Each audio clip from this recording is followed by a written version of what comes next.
For those of you who are watching on YouTube, not like the YouTube stream, or those of you who are watching on the video, the actual video, I'm ranking every single ability in League of Legends based on how good it is in a vacuum. Granted, a lot of abilities do require contextual, I guess, response because there are some passives that are specifically designed to be used within accounting for all of the other abilities that are available in that champion. So we have to have a category here which is not applicable, which is for like any ability that if you don't have the Q, W, E, things like that, then it's just functionally not usable. Apart from that, I'm doing this on stream as you can see from the chat, and I'm gonna go very fast. So I'll be pissing off many people because I cannot explain my thought process, at least for a lot of abilities. But yeah, so here are the tiers. They got Busted, Goated, pretty solid. You'll find out what this category is for in just a minute.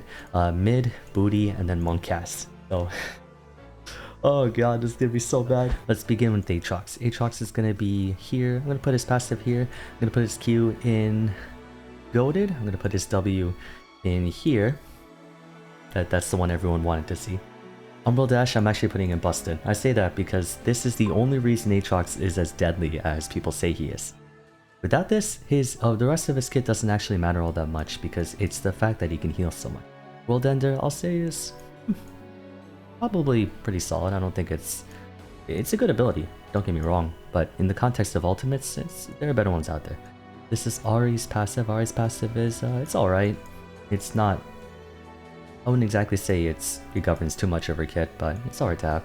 Q is also, I'd say, pretty solid, not too bad. W, I would say, is mid. Charm is pretty solid. It's a crowd control, range crowd control ability. It can stop dashes. One of the better ones out there. And then Spear Rush is definitely goated, especially after they added the extension where you can get more charges.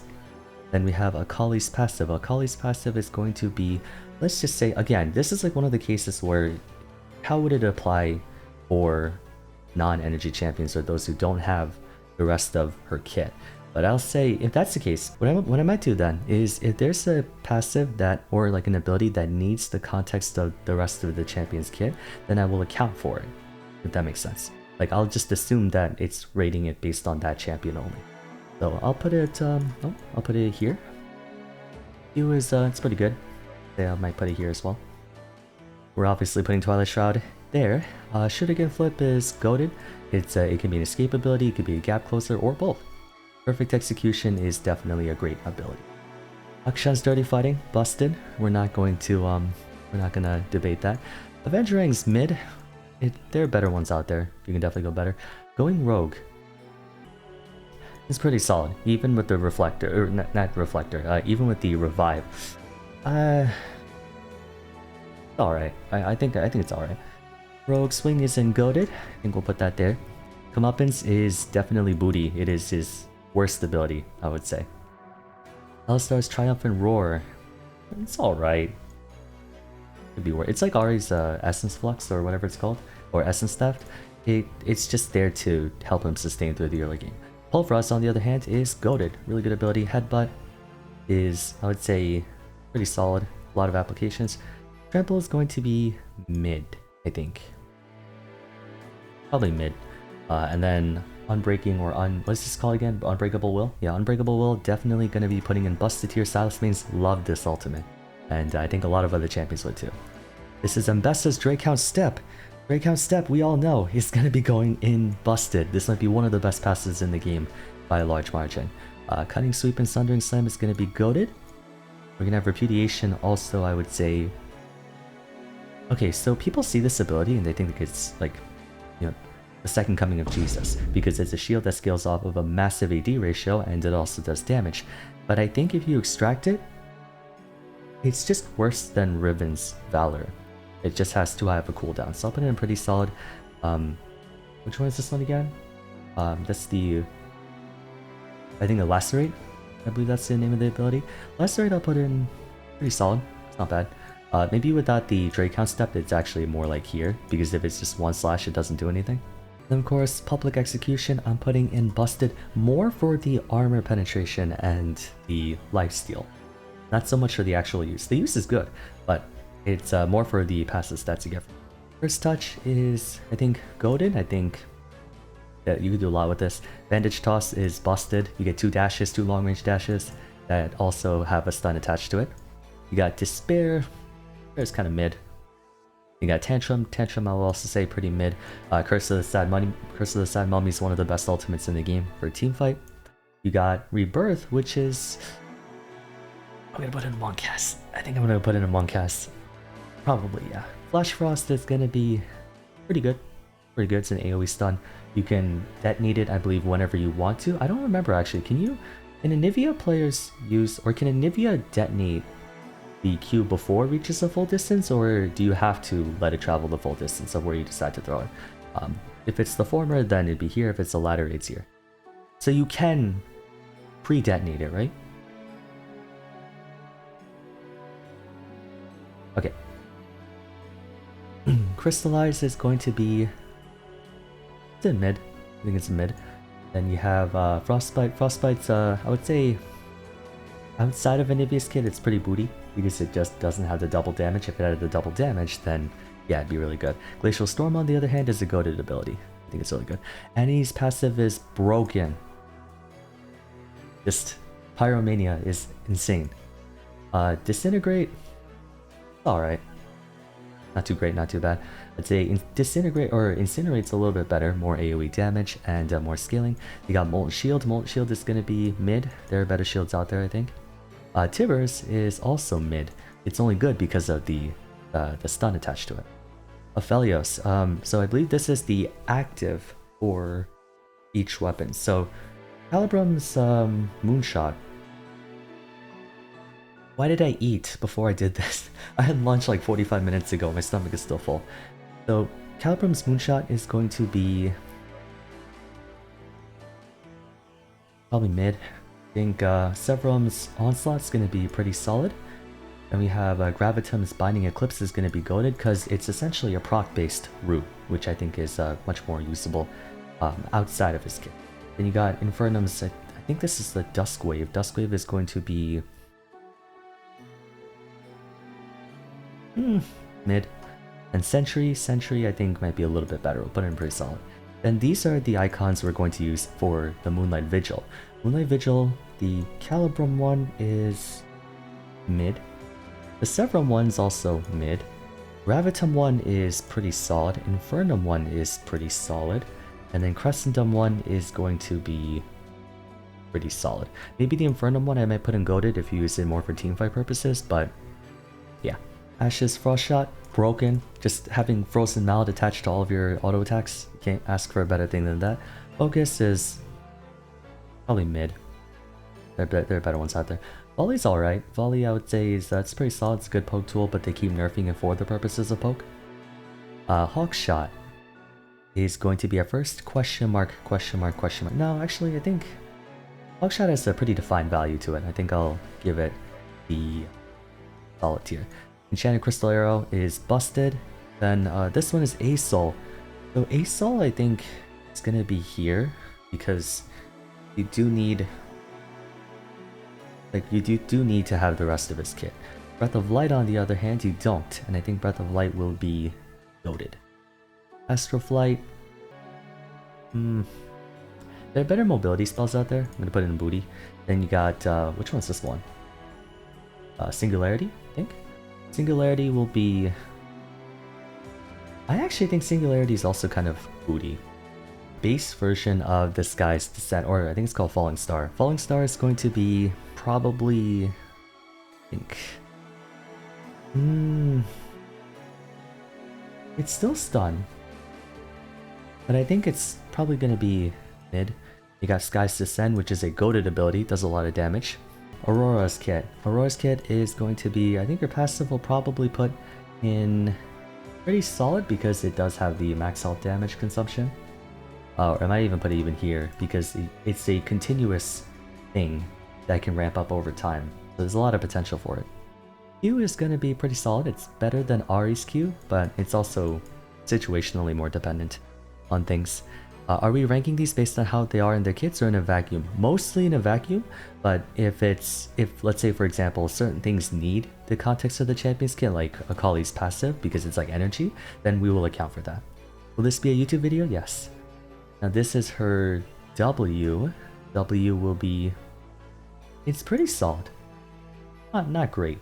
Not too bad, but By itself, I don't think it does that much. The weirding is also pretty solid. It's a good retreating tool. It covers a lot of space, and it's good for kiting. And then our ultimate. Ultimate will be mid. They nerfed this so now you can't get trapped in it, like you just like walk through like Thresh's box. So because of that, I'll make it mid. We have Vazir's passive, Shurima's Legacy, which is specifically the turret summon. I'm gonna put it in booty. It doesn't do that much. Then you have Conquering Sands. So here's a good example of what I mean by like certain abilities have to be done within the context of the Champions kit, because without soldiers you can't use this. I think with Soldier it's a solid ability. Arise obviously is well, no, you could actually use Arise without Q and E, but I'll say Arise then goes here. A good ability. Gives attack speed, gives range pressure and AoE pressure. Then Shifting Sands is also going to be pretty solid, I think. Or maybe we'll put these here because you need to be Azir to use this. So Emperor's Divide, on the other hand, does not need to be. I will put it in Busted. Other characters can also do something similar to the Azir Sec, and therefore I think it's a good ability. Caretaker's... no, not... that's a Traveler's Call. Can be done by itself, and Traveler's Call is goated. Cosmic Binding... I think, yeah. Pretty solid ability. I think we're good. We have Caretaker's Shrine is it's mid. They're much more... you know, helpful healing of utility out there. Yes, you could put it down, it could sit there forever, but look, Magical Journey is question mark, question mark, question mark. Yeah, let's just say Tempered Fate is the question mark, question mark, question mark ability. I think we can all agree on that. That's specifically what this category is for. It's for abilities that can either be S tier or F tier, and never in between. These are the true neutral abilities. Velvet's Death and Lavender. This will be... is this the one where... well, yeah, attack speed cap removed, and then I think you get attack speed for 2 hits, right? And then it gets permanent stacks of Lavender. I'll say it's pretty solid, relatively. Now this, on the other hand, Voice Surge is busted. 4 dashes in direction that apply on-hit effects and attack everything? Definitely. Then we have Above and Below. It's a good damaging ability. It's like King's W, Red King's W. It's I'd say it's a pretty solid ability. Then we got Royal Maelstrom, also pretty solid ability. Good defensive tool that can be used to kind of execute. Then of course you have Endless Banquet, which for some champions I actually think they could use Endless Banquet better than Bel'Veth, but regardless it'll still be mid. Blitzcrank's Mana Shield or Mana Barrier, it's gonna be mid, probably mid. Rocket Grab, on the other hand, is busted. This ability, Overdrive, oh Overdrive, the most memed on ability because it is the anti-200 years. I'll actually put it in mid because it's still good. It's not Aatrox's W where like, why would you ever use it? This has the, you know, the self-slow and everything like that, but it still is a good ability. Then Power Fist, Power Fist is goated. It's double AD, right? Or did they nerf it? Let me check. It's double damage still. So, which means if you were to give this to any champion who actually builds AD, they get a point and click knock up for 1 second and double damage. Then you have Static Field is a solid ability, destroys shields, it silences, and it does damage. Then you have Brand with his, what is it called, Blaze?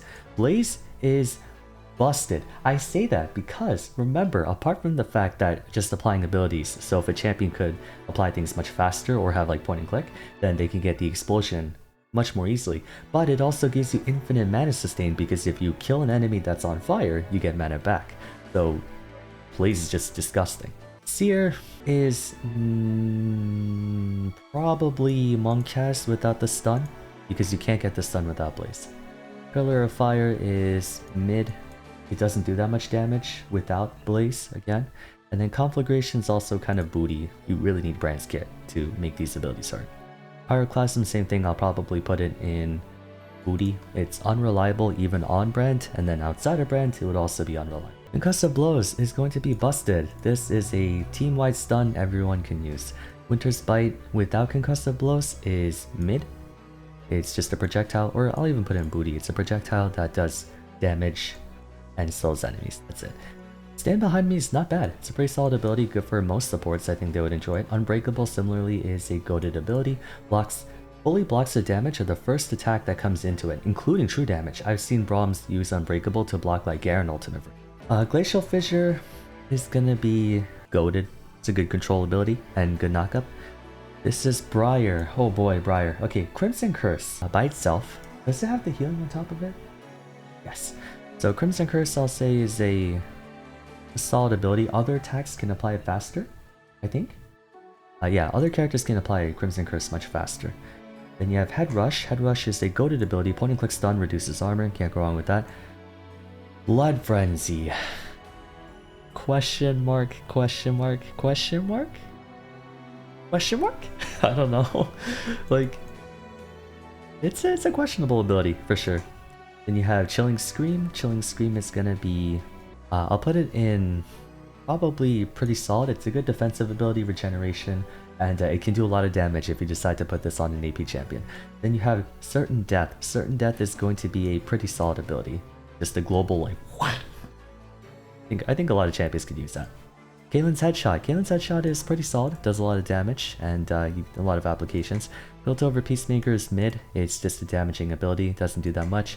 Yordle Snaptrap is good for control, I'll put it in pretty solid. 90 caliber net is not great because without the headshot component, you don't get to really use too much out of it. There are better dashes out there. Then you have Ace in the Hole. Ace in the Hole is goated. People think, like, Caitlyn's ultimate's not that great because you can block the shot, but no, I would disagree. I think if you power a lot of AD into that move, it doesn't matter who tanks the shot, it's gonna hurt. Adaptive Defense, goated. In laning phase, it's really good, and then considering you're usually focusing one person as a person who wants to have this passive, you're focusing one person, that's all you care about. So it's 20% max health, I think, right? Precision Protocol is busted. 1000 true damage per auto in the late game. Well, not per auto, but Tactical Sleep is mid. It's a good damaging tool, but that's about it. Hookshot is busted, one of the best gap closers, period. Then you have Hextech Ultimatum, I'll put it in goated. It's a good ability, but I think not really best in slot for most characters.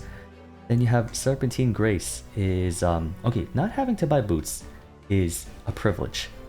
I say that right now, not having to buy boots is actually a blessing. For that, I'll put it in mid though, because are you really willing to sacrifice your passive to get that? Probably not. Noxious Blast is booty without the Jade Fang or the Twin Fang. Miasma, busted. This move controls entire battles by itself. The Twin Fang is a booty ability because of that poison. Well, I guess you could technically have like Cinched Q with E, so maybe I might put it in mid. Then you have Petrifying Gaze. Petrifying Gaze is a good ability, but because it can be blocked, or not blocked, but circumvented, better if you just had like a Moom ultimate. I think most players would just prefer a Moom ultimate. I'll put it in mid. Cho'Gath's Carnivore. Carnivore is a booty passive. It's good for lane sustain and for mana sustain, but if we want mana sustain, just get, Blaze. Or if you want lane sustain, then get anything else, right? You don't need Carnivore. Or Carnivore I might even put here. It's so irrelevant of a passive. Rupture, on the other hand, is goated. It's a low cooldown AoE knockup with range and damage and slow attached to it. Pretty good. Rail Scream, same thing. AoE Silence. AoE Silence is disgusting and it does a lot of damage. Horrible Spikes. Mid. Most of the damage from Vorpal Spikes comes from V-Stacks, so if you don't have V-Stacks, then you don't really get much out of it. Feast, on the other hand, ooh.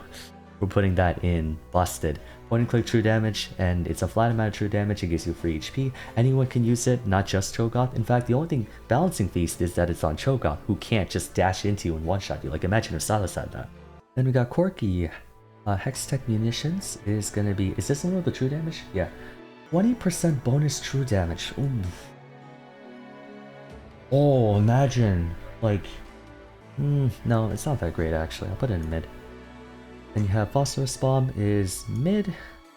Got Valkyrie. Valkyrie's alright. Valkyrie's a dash ability. It's a pretty good one. And does a decent amount of damage if you want to build AP. Then you got Gatling Gun. Gatling Gun's actually a good ability. I'm going to put it in pretty solid as well. Then you have Missile Barrage. Missile Barrage is going to be in pretty solid. It's, alright. It's not... Wait, where'd I put it? Oh. Oops. Easier free poke and free neutral, but I don't think people will go out of their way for it. Oh, Hemorrhage. How much I love you. Busted. Free AD, free bleed damage. You can get the 5 stacks much faster on another champion than Darius. There you go. Decimate's a goated ability, does a lot of damage, it's good for wave clear, it's a harassing tool, it's a lot of sustain. Crippling Strike, okay. You know, other auto attack resets would be better. Then you got Apprehend. Apprehend is a goated ability. It's an AoE pull with armor penetration too. If you recall, Apprehend has 40% armor penetration. Right? Like, you combine this with, I don't freaking know, just combine this with a champion like Wukong or something, he starts doing true damage to everybody. Noxian Guillotine without passive is definitely one cast. It's a really bad. That's like no damage at base. Diana's Moonlight, what is it called again? Moonsilver Blade? Moonsilver Blade's actually really good because it gives you a crap ton of attack speed. So I'm going to put it in pretty solid. Then you have Crescent Strike. Without the Lunar Rush component to it, it doesn't do that much. I'll put it in mid. Hail Cascade though is usable without her kit. I'll put it in pretty solid. And then you have Lunar Rush, which is one of the longest range of point and click dashes in the game. But without the reset, I'm going to put it in mid because it has a long cooldown. I think like 20 seconds, something, yeah. So we're 27 minutes in and we're on the letter D. Then you have Moonfall. Moonfall is a good ability. I would put it in goated. Other champions could probably use it if they have Moonfall and then like another AoE stun. Like imagine if you had Alistar Q and then Moonfall on top of that. League of Draven. Question mark, question. No. Actually not applicable because you need, well, no. You can generate stacks of League of Draven without Spinning Axe. Yeah.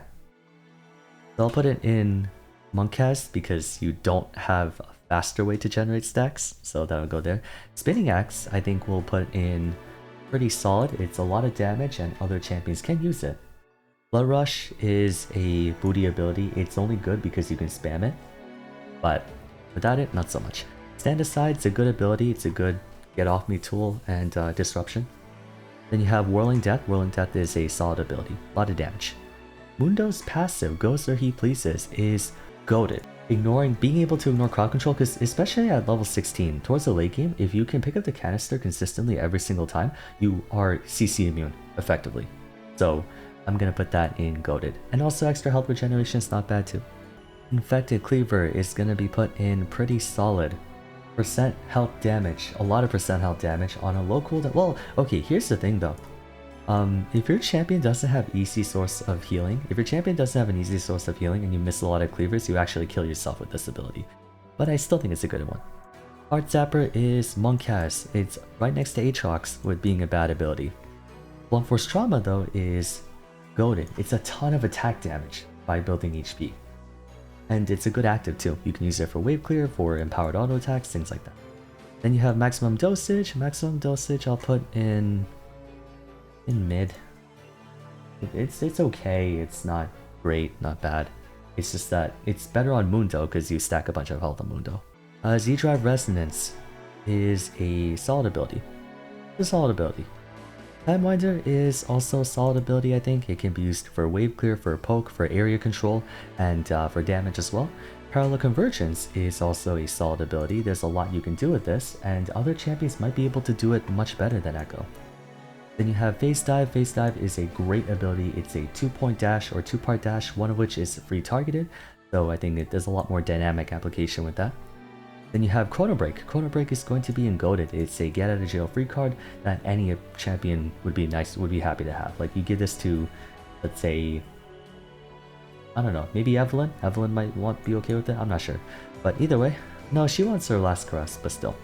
Elise is Spider Queen. Spider Queen is not applicable. Neurotoxin is awful. This is one of the worst abilities in the game. Then you have Voltile Spiderling, which on the other hand is a little bit better, but I might put it in mid still because you can't really control it. Cocoon is busted. This, I believe, is the longest crowd control duration on a stun that's not attached to an ult. Yeah, it's 2.4 seconds, and it has a 10-second cooldown in the late game. Cocoon is crazy good. This is like the one ability that makes her actually like viable, apart from Repel. Then you have this, obviously her ultimate doesn't really do anything. Venomous Bite is it's a mid ability. It's good damage. Maybe other champions could use it better, but there are better, damaging abilities out there. Then you have Skittering Frenzy, which is a booty ability, because Skittering Frenzy does give you a ton of attack speed, but it's not That's it. That's all it gives you. It doesn't give you movement speed or anything else. Then you have Repel. Repel is busted. Okay, so Demon Shade. Demon Shade, what was that sound? Demon Shade is broken. Demon Shade is free sustain. Like, forget the stealth. Free sustain. You basically can last forever by having, well, no, I actually I do recognize a lot of these abilities by name, but yes, I do have the wiki up. Anyways, free sustain by just being out of combat, and you also get perma stealth. Hate Spike. Hate Spike is gonna be in pretty solid. People don't realize because it's spread across 4 attacks like the jab and then the 3 things that come afterwards, but Hate Spike has an AP ratio of I think like almost 200% or something ridiculous. It's actually really good. Allure. Allure is gonna be mid. I say mid because without the stealth making it easy for you to just sneak up on them, you might be better off having like on-demand CC. Whiplash. Whiplash is a good ability, does damage, and it's a gap closer. And wait, can you get the empowered version without Demon Shade? No, you can't. You don't get you need Demon Shade, so without it, then Whiplash is booty. Last Caress is a goated ability. It's an execute tied with an escape, and you can also use it to dodge certain abilities. Okay, Rising Spell Force is a booty passive. There are better stacking passives out there than Ezreal's. Mystic Shot is goated. It's free damage, and it reduces cooldowns, and it applies on hit effects. Can't go wrong with it. We have Essence Flux, which is, I'll say, pretty solid because you can use it outside of Ezreal's kit, and it does do quite a bit of damage, and I think it also restores mana when you use it. Arcane Shift is gonna be mid, or let's say pretty solid. Okay, so Arcane Shift is strange because on one hand it's a good ability, it's a blink, not even a dash, so you can use it to get rid of or to get away from like Talia or Poppy or things like that.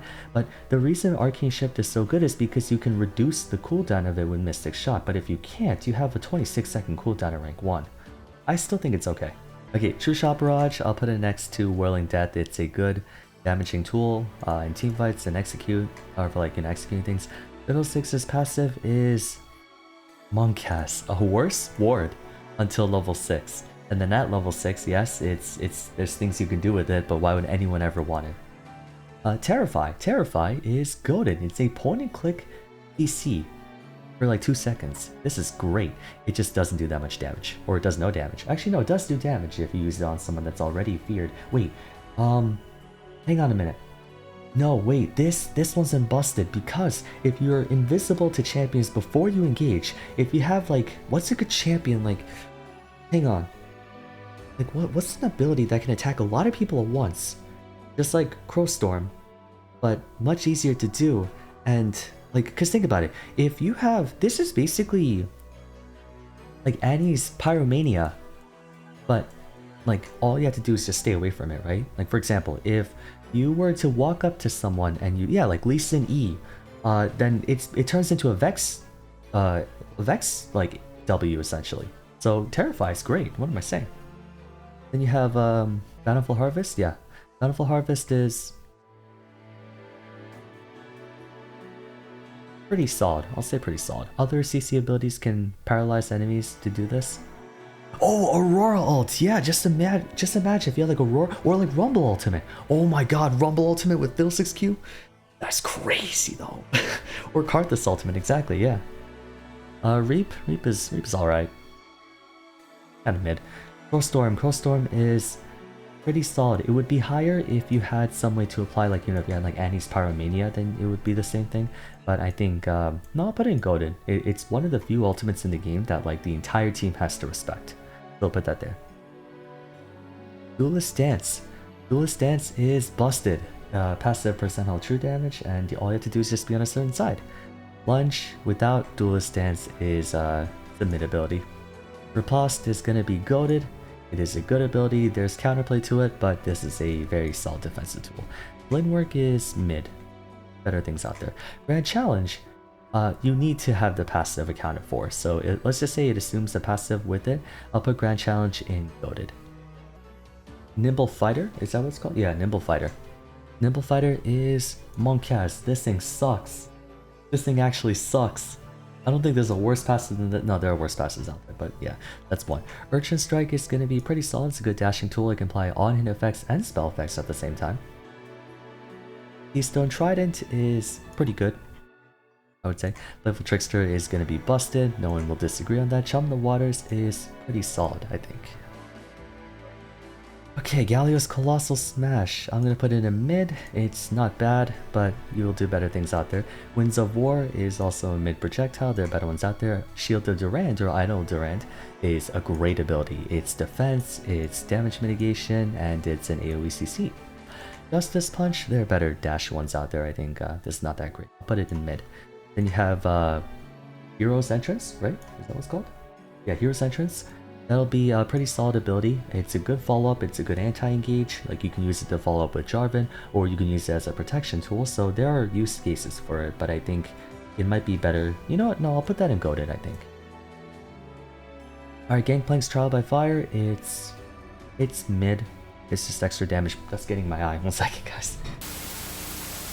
Alright. Parlay. Parlay is mid as well. This is dangerous when you combine it with Powder Keg, but without Powder Keg, not so much. Remove Scurvy is going to be in Goated. It's a self-cleanse and to heal. As long as you have mana, then you can use this as often as you want. Then you have Powder Keg. Powder Keg is great. There are other point-and-click attacks that can use the detonation for this, like you can use Kale's E, you can use, or just a ranged champion. Forget Kale's E, just give it to a ranged champion. They'll love this thing. Powder Keg, and then you have Cannon Barrage, assuming... Okay, so Cannon Barrage will be accounted for without the upgrades. You can't use the upgrades, but even without it, I'll still put it in probably Goated. Okay, Garen's Perseverance. A Warmog's passive is gonna be pretty solid. This gets obnoxious later on. Like, early game it doesn't do that much, but towards the late game, this thing is infinite sustain. So you can definitely use it. Decisive Strike is gonna be in pretty solid. It's one of the better point-and-click auto attack empowerments out there because it has a slowness cleanse, and then a burst of speed, and then a silence. So there's a lot you can do with this. Courage is not bad. I'm gonna put Courage in pretty solid as well. Then you have Judgment. Spin to win. Spin to win. Man, I'm like sibilancing really bad. But anyways, that's it's a good ability. It's a good damaging ability. And Demacian Justice. Very similar to Cho'Gath's Feast. The only thing balancing this is the fact that you don't have this on Sylas. If you had this on Sylas, he would love it. He would not need another ultimate. He just gets that one over and over. Okay, Rage Gene is gonna be not applicable. No, it's applicable. You could just transform but keep the original abilities. So I'll put that in solid. Boomerang. Boomerang is mid. Doesn't do that much. Hyper is great though. Hyper I'm gonna put in Goated. Hop. Oh yeah. Hop is gonna be also a Goated ability. Then you got Mega Gnar or Gnar, whatever it's called. It's a great ability. This thing's broken. Boulder Toss. Boulder Toss is a solid ability. A lot of damage. A lot of crowd control. Well, not crowd control, but a lot of pressure. Wallop is also a great ability. Then you have Crunch, which is not as good as Hop in my opinion. I'm gonna put it. Where did I put Hop? Oh, I put Hop there. I'm gonna put Crunch in pretty solid. Okay, Happy Hour. Happy Hour is goated. It's infinite sustain as long as you can cast an ability. Barrel Roll. Barrel Roll is pretty solid. It's a zoning tool. It's a pressure tool. It's a damaging tool. It's a lot of tools. Drunken Rage. It's okay. Kind of mid. Body Slam though. Body Slam's broken. Not like busted here, but I think Body Slam's really good. Explosive Cask. Question mark, question mark, question mark. It can either be a great ability or it can grief the hell out of you. Okay, this is True Grit, right? Graves passive. Graves passive is gonna be in... Oh no, this isn't True Grit. This is Graves' Shotgun. Probably not applicable. Yeah. End of the Line is gonna be in pretty solid. It does a lot of damage. It does a lot of damage for an AoE attack. Smokescreen is gonna be in Busted. This ability is broken. It's so underrated, but people sleep on that too much. This is the True Grit passive or the Quick Draw. We're gonna put that in Goated because it's a lot of free armor. And oh wait, no, but you can't reduce the cooldown without the pellet shot. So without that, I'm gonna put it in probably Booty or like mid. Yeah. No, I'll put it in Booty. Then you have, what's this one again? Collateral Damage, right? Collateral Damage is gonna be in maybe pretty solid. a good ability, like in terms of it can be used as an escape tool and it can be used to kill someone who is like far away, but I don't think it's that. Well, no, if I put Caitlyn's thing here, I might put here. This is here. Okay, Gwen's Snip Snip or 1000 Cuts. 1000 Cuts is gonna be goated. I think other champions can apply this much easier. So then you got Snip Snip, which is I think a pretty solid ability.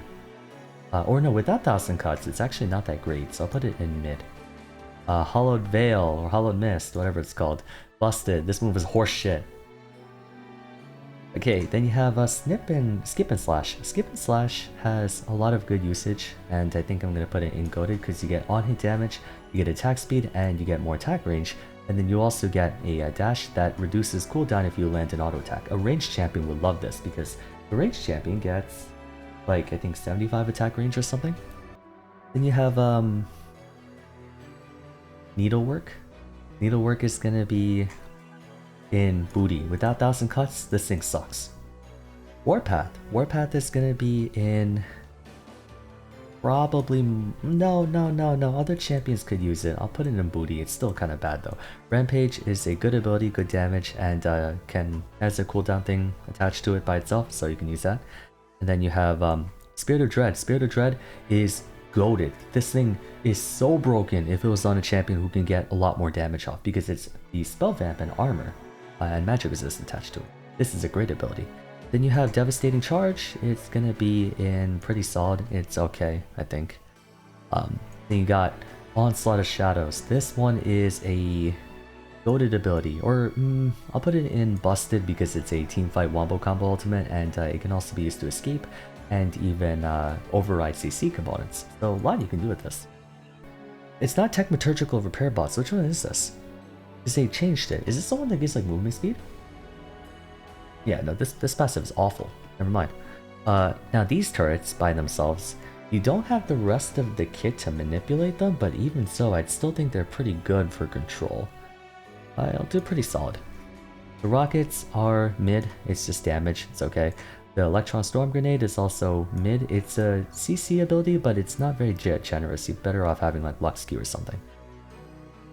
Then you have Evolve, which doesn't work because, you need the rest of his other abilities. Rocket Swarm, well yeah, these don't apply either. Okay, Hui. Alright, Hui, I need his description. So the Visionary thing is not bad because you can use it without his kit, but I'll still say mid because it's just follow-up damage after attacking an enemy twice. Devastating Fire is going to be a mid ability. It's not that great, not bad. I'm going to put Severing Bolt in... Some champions could do it better. They can make use of it better, but if you're taking the Q slot for just this... Actually, Devastating Fire I'll put in pretty solid because it does do % health damage. It's better than Karma's Q. That's it. Then you got Molten Fissure. Molten Fissure is mid. Okay, Fleeting Current. Fleeting Current, if you're replacing your W, it is a booty ability. Then you have the water... What is it called again? Pool of Reflection. Pool of Reflection is... also mid. Do I remember all abilities by name? About 90% of them. Some of them I don't remember. Like this one. I don't remember what this one is. Stirring Lights. Stirring Lights is gonna be booty. It's mana sustain, but there are better mana sustain abilities out there. Then this one is... What are these ability names? Grim Visage. There we go. Grim Visage is... it's a good ability. It's like a Morgana Q, but like a shittier one. So I'll put it in pretty solid. Then you have... Gaze of Eye of the Abyss or Gaze of the Abyss, one of that. It's mid ability. It's not as good as Grim Visage, I would say. Then you got the Crushing Maw. Crushing Maw is gonna be a it's a mid ability. I would say Facebreaker is a little bit better. Yes, this is a projectile or like a target location and use it, but I think not that great. Then you have what is this one? Spiraling Despair. Spiraling Despair is a good ability. A lot of control, a lot of AoE slowing, and big explosion. Malawi, Prophet of the Elder God, is going to be not applicable because it just doesn't matter. Then you got Tentacle Slam, which is a booty ability. It's a very avoidable ability. Harsh Lesson is a goated ability. It's a low cooldown, % max health damage attack that scales. Like, towards the mid to late game, this thing does like 18% max health damage. Test of Spirit, S tier. Busted. No one complained. Leap of Faith is Monkcast, because without the tentacles to accompany it, it doesn't do anything, it's just damage. Irelia's Ionian Fervor. Ionian Fervor is gonna be in goated tier. This is much better than Ezreal's Rising Spell Force, so we'll put that there. Then you got Blade Surge. Blade Surge is great. It'll be in goated tier because you can still use it to wave clear minions and stuff. You don't get the resets from Flawless Duet and Vanguard's Edge, but you can still do it. That. Defiant Dance is a solid ability. It's kind of right there next to Royal Maelstrom, where it doesn't do that much damage, but it makes you very tanky. Then you have Flawless Duet, which is a booty ability without the Blade Surge. Then you got Vanguard's Edge, same thing. I might put it in mid because it still does damage and still controls area, so it's not that bad. Then you got Friend of the Jungle, Friend of the Jungle or Friend of the Forest. I might actually put that in pretty solid because other junglers can use it technically. Root Caller is goated. Root Caller is a root that other champions can dash to. Very, very helpful. Then you got Bushwhack. Bushwhack? Not Bushwhack. That's Nidalee's thing. Brushmaker. Brushmaker is gonna be question mark. This could either work for you or against you, depending on how it's applied. Alright, then we got Trigger Seed. Trigger Seed is goated, does damage, and it's a shield. Then you got Daisy. Daisy I'm gonna put in goated as well. Daisy's one of the more threatening summons to watch out for because she's much tankier and she actually comes with AoE crowd control on herself. Janna's Tailwind is booty. Most of the time people don't even realize that they're affected by it. Howling Gale on the other hand is goated. There's so many applications you can use with this. You can use it for peel, for control, for zoning, all that stuff. Then you got Zephyr. Zephyr is kind of booty. The passive movement speed you get is not bad, but it doesn't do enough damage. Got Eye of the Storm. Eye of the Storm is a goated ability shield that increases AD, and I think the cooldown reduction comes with it by itself. Yes, it does. So, like some champions, if they have a more persistent slow, then you can get a lot more out of this because you can reset the cooldown a lot. Then you got Monsoon. Monsoon is it's mid. Okay, and this is Jarvan's Martial Cadence. Martial Cadence will go in. It's a pretty solid. It's basically every so often you do max health damage, or not max health damage, but current health damage. You got Dragon Strike. Dragon Strike is good, but without the Demacian Standard, it doesn't really do that much. But it does reduce armor, so you still have to account for that. Golden Aegis, it got buffed, so it's no longer a trash ability, but I still think it's booty. And then Demacian Standard without the Dragon Strike that goes with it is a Monkcast ability. Cataclysm, on the other hand, is goated. If you time it correctly, you can actually bypass certain crowd control and things like that. Like for example, I use this to one-time dodge Mordekaiser ultimate because it technically counts as crowd control, and many things you can do with this. Jax's Grandmaster's Might, or no, that's his ultimate. This is a Relentless Onslaught, Relentless Assault. There you go.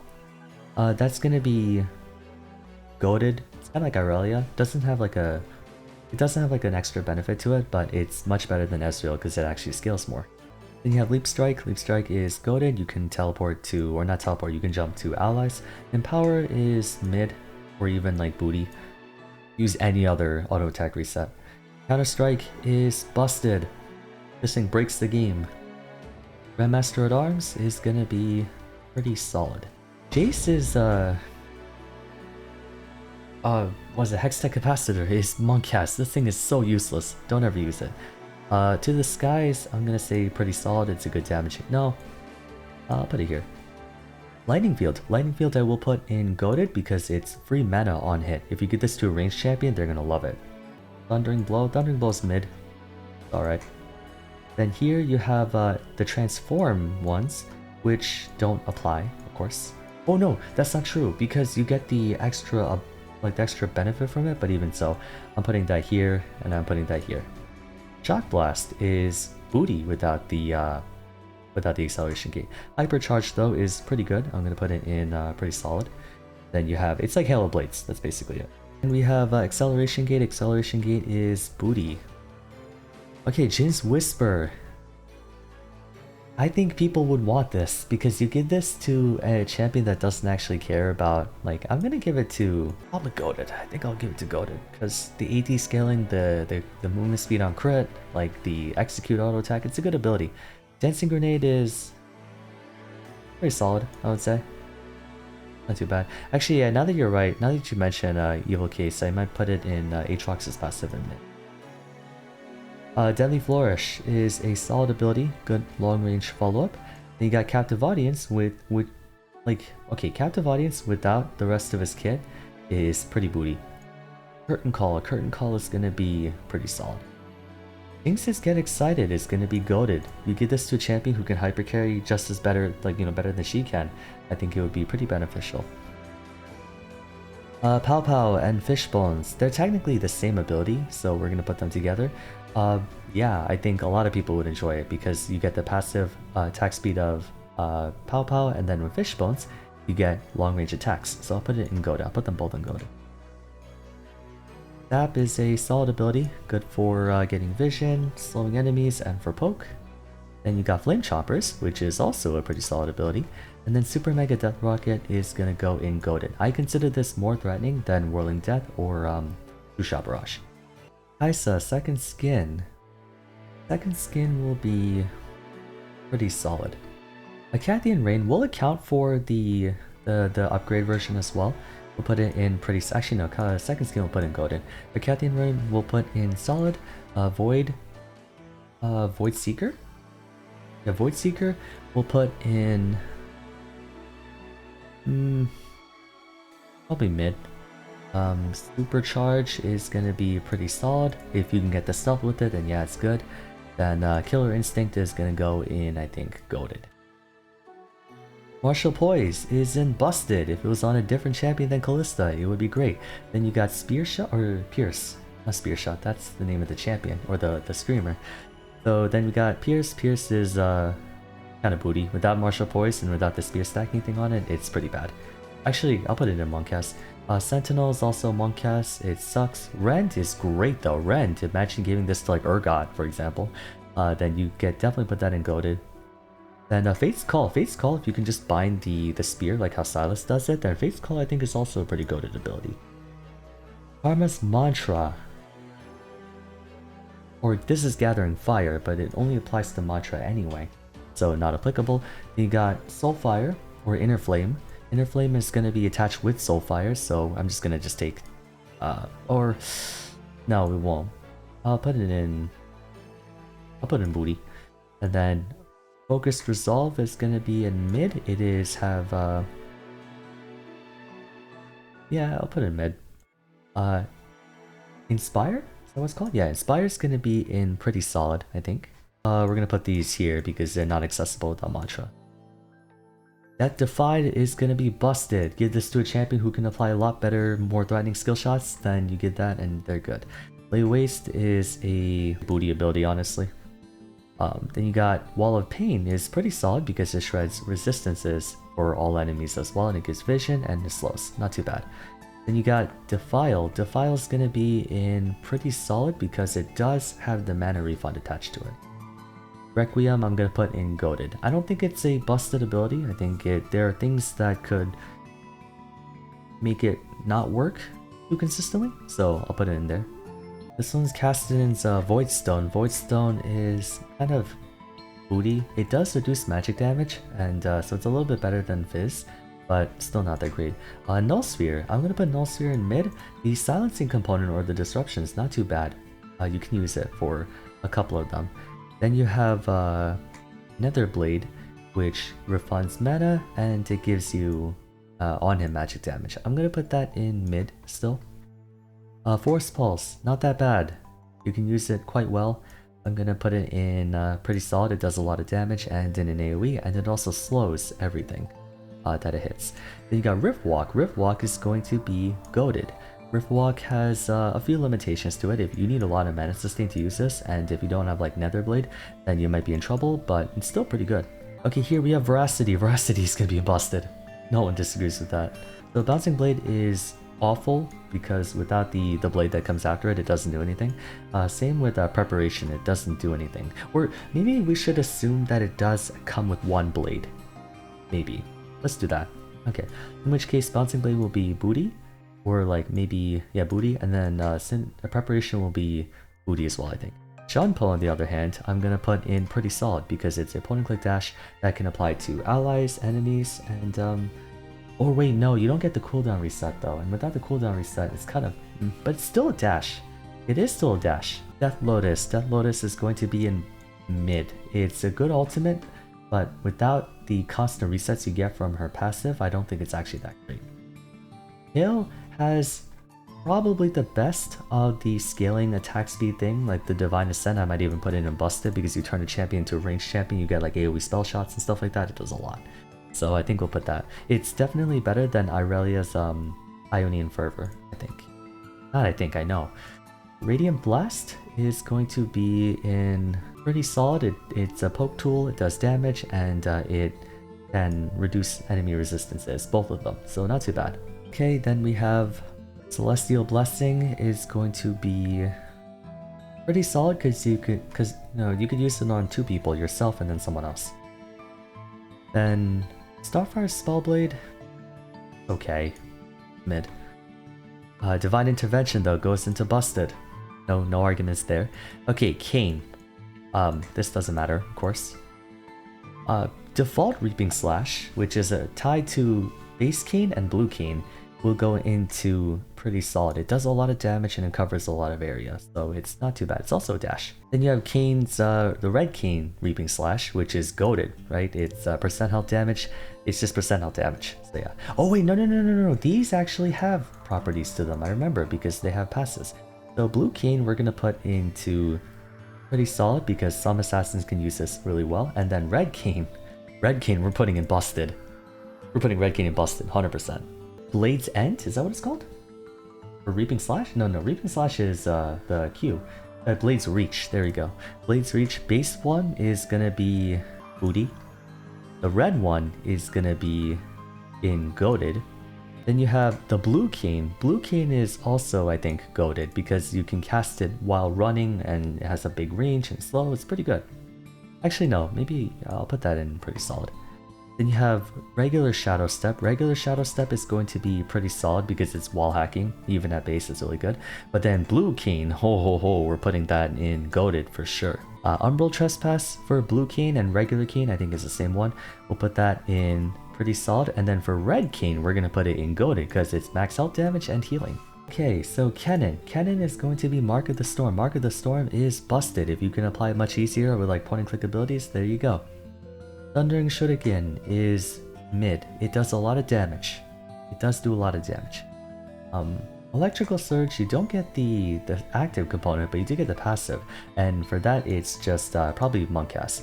Then you have Lightning Rush. Lightning Rush is going to be pretty solid. Lightning Rush is a good damaging ability. Not damaging ability. No, it actually is a damaging ability. But it gives you attack speed and a lot of quick tempo. Slicing Maelstrom, which without the passive is pretty bad. But I think because Silas gets to apply stuns with his, we're going to just account for it with Slicing Maelstrom, I think.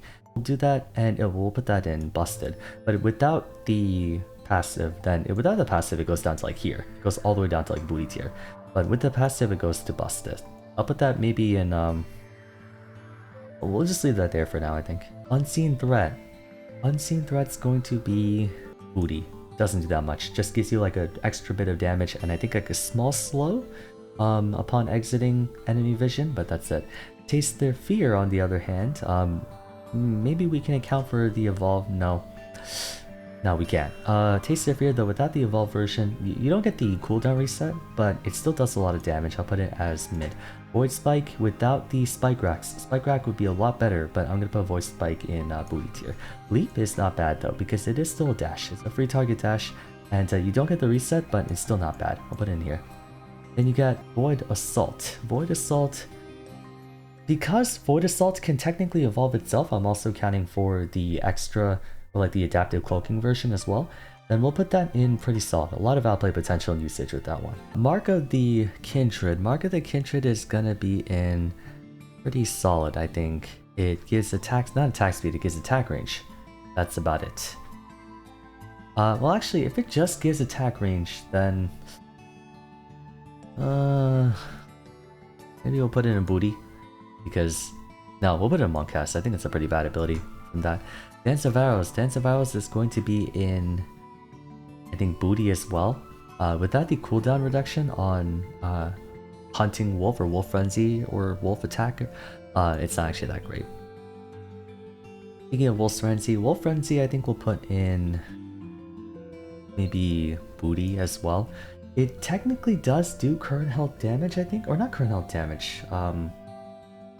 It technically just does damage and it has a slow attached to it, not to mention it does give you a heal, but it still doesn't really do anything. Mounting Dread, on the other hand, I think we'll put it in mid.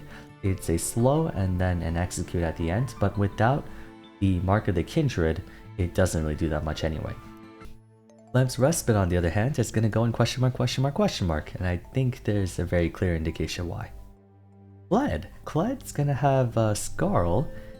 Just Scarl by itself, I think we'll put it in Busted, because you get free max health. You just get free health, and then after you drop below threshold, you get more, you get like a temporary disengage. I do believe you do less damage while dismounted. I'm not sure if that's like a Cled thing or if that's more of a... I'm not really entirely sure, but other champions could technically still use Cled passive. Bear Trap on Rope will put in pretty solid. It does a lot of damage and has healing mitigation onto it. Then you have the Shotgun. It's gonna be in mid. It doesn't really do that much damage, but it's a good disengage tool. You got Violent Tendencies. Violent Tendencies I'll put in pretty solid. It does max health damage and it gives you essentially Halo Blades. It's basically Halo Blades, but it's okay. Jousting, I'm gonna put Jousting in pretty solid. It's a free target dash that if it does attach to a target, lets you dash again for infinite range, or not infinite range, but I think like a pretty substantial amount. Then you got Charge. Charge is going to be pretty solid. It's a good ability, but I think a couple things can get in the way of it. You can't cancel it for one. Acadian Surprise. Did they make Acadian Surprise scale now? I have to check. It doesn't. And it's still a terrible ability. Caustic Spittle. Caustic Spittle is going to be probably booty. It does have the free attack speed and it does shred resistance, but compared to like Kale's where did I put Kale's Radiant Blast? Where did I put it? Right here. I think Caustic Spittle being a single target attack is not that great. Then you have Bioarcane Barrage. Bioarcane Barrage, on the other hand, is a good ability. I think I'm gonna put it in pretty solid. Void Ooze I'll also put in pretty solid. Good for control, good for just general damage and poke. Living Artillery or Living Weapon. I think it's Living Artillery. Living Artillery is going to be in pretty solid. It's a good long range execute or a good long range attack tool, but it does get pretty mana consuming.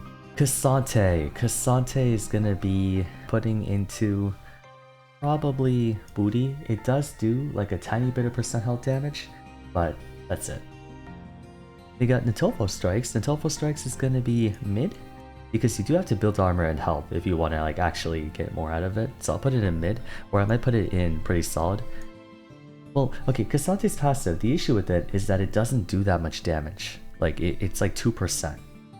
So you have to get a lot of ability procs to actually get the most out of it, and you have to attack as well. So, well, in ultimate form, J-Place, but remember, you're not getting your ultimate. You're not getting all out, it's in a vacuum, unless the ultimate is obligatory. Or, wait, what if it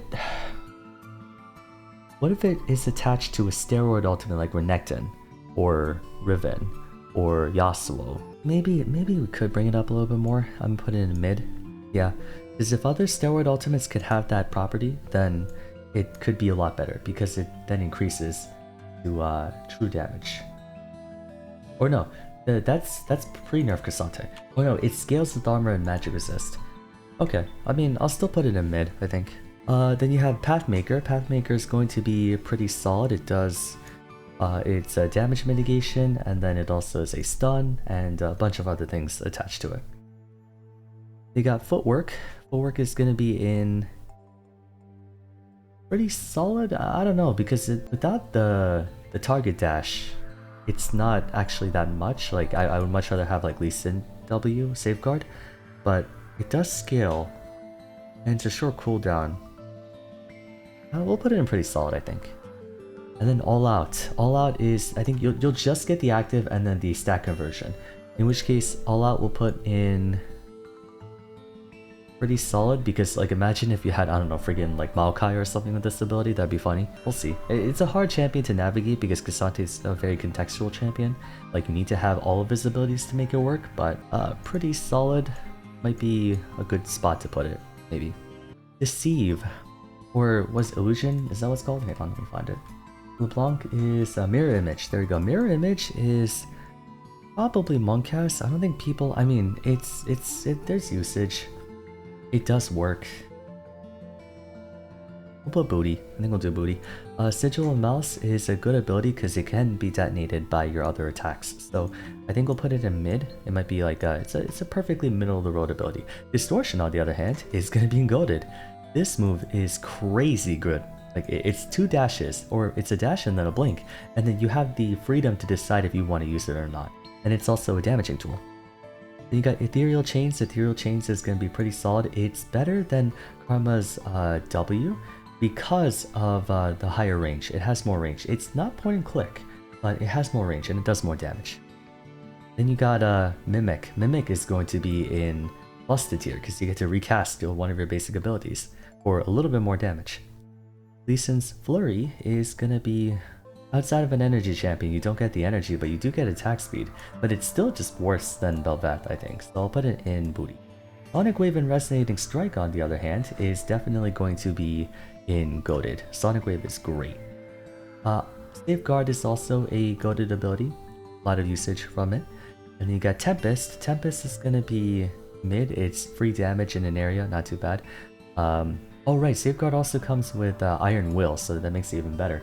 In which case, I might put Safeguard a little bit higher because other champions can heal a lot more from it. Then you have Dragon's Rage, which could be, I'll put it in Golden as well. I think it's a good ability. Leona's Sunfire? Is that what it's called? I think it might be Sunfire. Or Sunburst, something like that. We'll put that in probably mid. It just makes it so your abilities cause allies to do bonus damage when they hit. It's not that great. Shield of Daybreak, on the other hand, is going to be goated. It's a point and click stun. Like, what more can you want? It's not as good as Blitzcrank E, but it has a shorter cooldown, which I think a lot of people prefer. Eclipse. Eclipse is going to be in pretty solid because it's a burst of damage, but it also gives you armor and magic resist, so it's not bad. Then you have Zenith Blade. Zenith Blade is going to do probably solid. It's definitely a worse version of a Mumu's Bandage Toss, but a Mumu's Bandage Toss is up here, so. Solar Flare is going to be goated. It is a ranged initiating tool, and unlike other ranged initiating tools, this one actually is a little bit more usability to it. Dream Laden Bow is going to be... Okay, so on one hand, this is super good on a champion that can apply it more frequently. So I might put it in... It's not as good as Blaze. It's not as good as Blaze. We'll say that. Blooming Blows is going to be in Goated because you can also use it on other champions to get like the super speed. Then you got Watch Out Eep. There, I said it. I actually said it. We're going to put it in probably mid. It's alright. It does a lot of damage, but it's really hard to land. Trigger Seed is going to be in mid as well. It's not bad. The reason why Trigger Seed is so scary is because of her ultimate. And for that matter, her ultimate is going to be in Busted because other champions can apply it just as easily. This is the Iceborne zombie thing, whatever it's called. Iceborne zombie, or what is it called? Iceborne subjugation. That's going to be in Goated because it is a great snowballing tool. Or I'll put it in pretty solid actually. It only applies after you kill things, so you have to like get through that first. I'll put that in there. And then you got Ice Shard. Ice Shard is going to be in mid. It's okay. It's not that great. It has very short range. Then you got Ring of Frost though. Ring of Frost on the other hand is going to be goated. Instant CC, AoE CC, very great. Glacial Path is not bad, but not great. We're going to put that there. Then we have Frozen Tomb. Frozen Tomb is busted. It's either defense or offense, depending on how you use it. It's great. Lightslinger. Lightslinger is going to be in pretty solid. If you had more spammable abilities, then you can get a lot more out of that. You got Piercing Light. Piercing Light's going to be in mid. It's just damage. That's it. Not that great, not that bad, but it's usable. Ardent Blaze is kind of booty. It's not that, it doesn't really do much. It just gives you movement speed on hit, but a lot of other attacks do that too. You got Relentless Pursuit. This, on the other hand, you do need Lightslinger. Actually, yeah, you do need Lightslinger to reduce the cooldown. So without that, I'm gonna probably put it in booty right next to Quick Draw for the same reason. It does become manaless at rank 5, but without the cooldown reduction, it is a pretty lame ability. Culling. Culling is going to be in, I think, pretty solid as well. Alright, what's up, Pix? Pix is going to be in... Well, okay, it's on hit damage, basically. So, I might put Pix in pretty solid. It's basically on hit magic damage. Maybe I'll just put it here instead. Then you got Glitter Lance. Glitter Lance is mid. Whimsy. Whimsy is going to be in busted. We know why. Help Pix is gonna be mid though. Yeah. Wild Growth is going to be goated tier. It's not quite as influential as the abilities up here, but it does still matter. Lux's Illumination. It's the same as Leona's, only she can apply it. Only she herself is the only one who can apply it. We'll put it in mid for the same reason, I think. Then you got Light Binding. Light Binding is goated. It can root 2 people for up to 2 seconds. Very nice. Prismatic Barrier is going to be in pretty solid because it's an AoE shield, and AoE shield is great. Then you have Loosen Singularity. Loosen Singularity is going to be in pretty solid. It's the same as Barrel Roll, where it has the same exact applications. So we'll do that. We got Final Spark. Final Spark I'll put in pretty solid. It's a lot of damage, but other ultimates can do kind of the same thing. Granite Shield from Malphite. Granite Shield is goated. It's free protection just by chilling for a little bit. Can't go wrong with that. Seismic Shard is also going to be in pretty solid. It's a poke tool that does that gives you speed and slows down the enemy. It's what makes Malphite so annoying, and yeah, it's one of the few poke tools in the game that does a lot of damage. Then you have Thunderclap is going to be in pretty solid because it gives you the armor. It's an on-hit reset that does a lot of damage. It is armor dependent though, but it does make your attacks do AoE damage, and then you can also you also get a bit of armor. You don't get as much because you don't have Granite Shield, but still, it's good. Then you got Ground Slam. Ground Slam is a solid ability because at least one person on the enemy team is bound to be an auto attacker, and in doing so you can slow down their attack speed. Really good. Unstoppable Force is going to be in busted. It is one of the most iconic super ultimates in the game. Okay, then we have Malzahar. This is Chosen of the Void. No, that's not Chosen of the Void Shift. There we go. Void Shift is going to be, I'd say, pretty solid. I say that because it's too easy to pop the barrier. It's not like Banshees, where it blocks spells only. It can even be blocked by auto attack damage. So, for that reason, I'll put it in pretty solid. Call of the Void is going to be in pretty solid. It's AoE stun, or not stun, silence rather. It's not as good as Cho'Gath because it's a bit more tight with the execution, but it's still pretty good. You got Voidlings, I think it's called. Voidlings is not that great. I'll put it in booty probably. Malefic Visions, on the other hand, is not bad. We'll put it in pretty solid. And then of course, Nether Grasp. Nether Grasp we're going to be putting in goated. I do not put it in busted because you are also paralyzed, and not every champion wants to be paralyzed. But then again, if you gave this to a support, like if, let's say, you replaced Nautilus's ultimate with this, but okay. Stopping you is really annoying though, and if you get cancelled, if you get interrupted, it interrupts the thing. No, I'll put it in goated. I might put it in goated. Alright, Sap Magic. Sap Magic is going to be in busted. This thing is so much healing. This thing is absolutely ridiculous. You heal way too much with this ability. If you have any champion that can cast a lot of abilities, then this thing makes you invincible. We got Ramble Smash. Ramble Smash is going to be in pretty solid. It's a poke tool. It's an AoE attack, and it is an AoE disruption tool, which makes it really good. I'm actually putting in goated tier.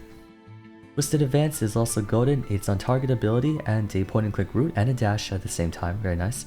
Sapling Toss. Sapling Toss I'll put in mid. It's good for control, and if you do build HP, it's free wards. It's basically free wards. So their usage, actually yeah, I'll put it in pretty solid, I think. Maokai's got a lot of really good like individual abilities. And for that matter, Bramble, or what's it called, Nature's Grasp, I think, is goated. This thing is a huge zoning tool. It's a huge like danger pressure tool thing. Gotta definitely respect it. Uju style or double strike. That's a double strike. Double strike is going to be in goated. Free 2 auto attacks.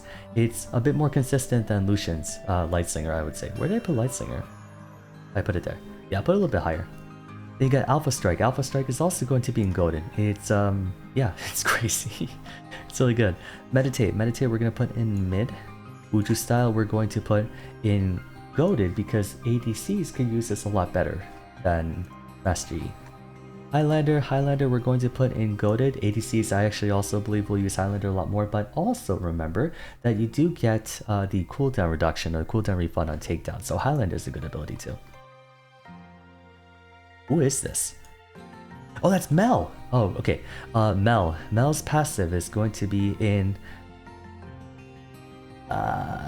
I'll say mid, because you need a lot of applications of damage.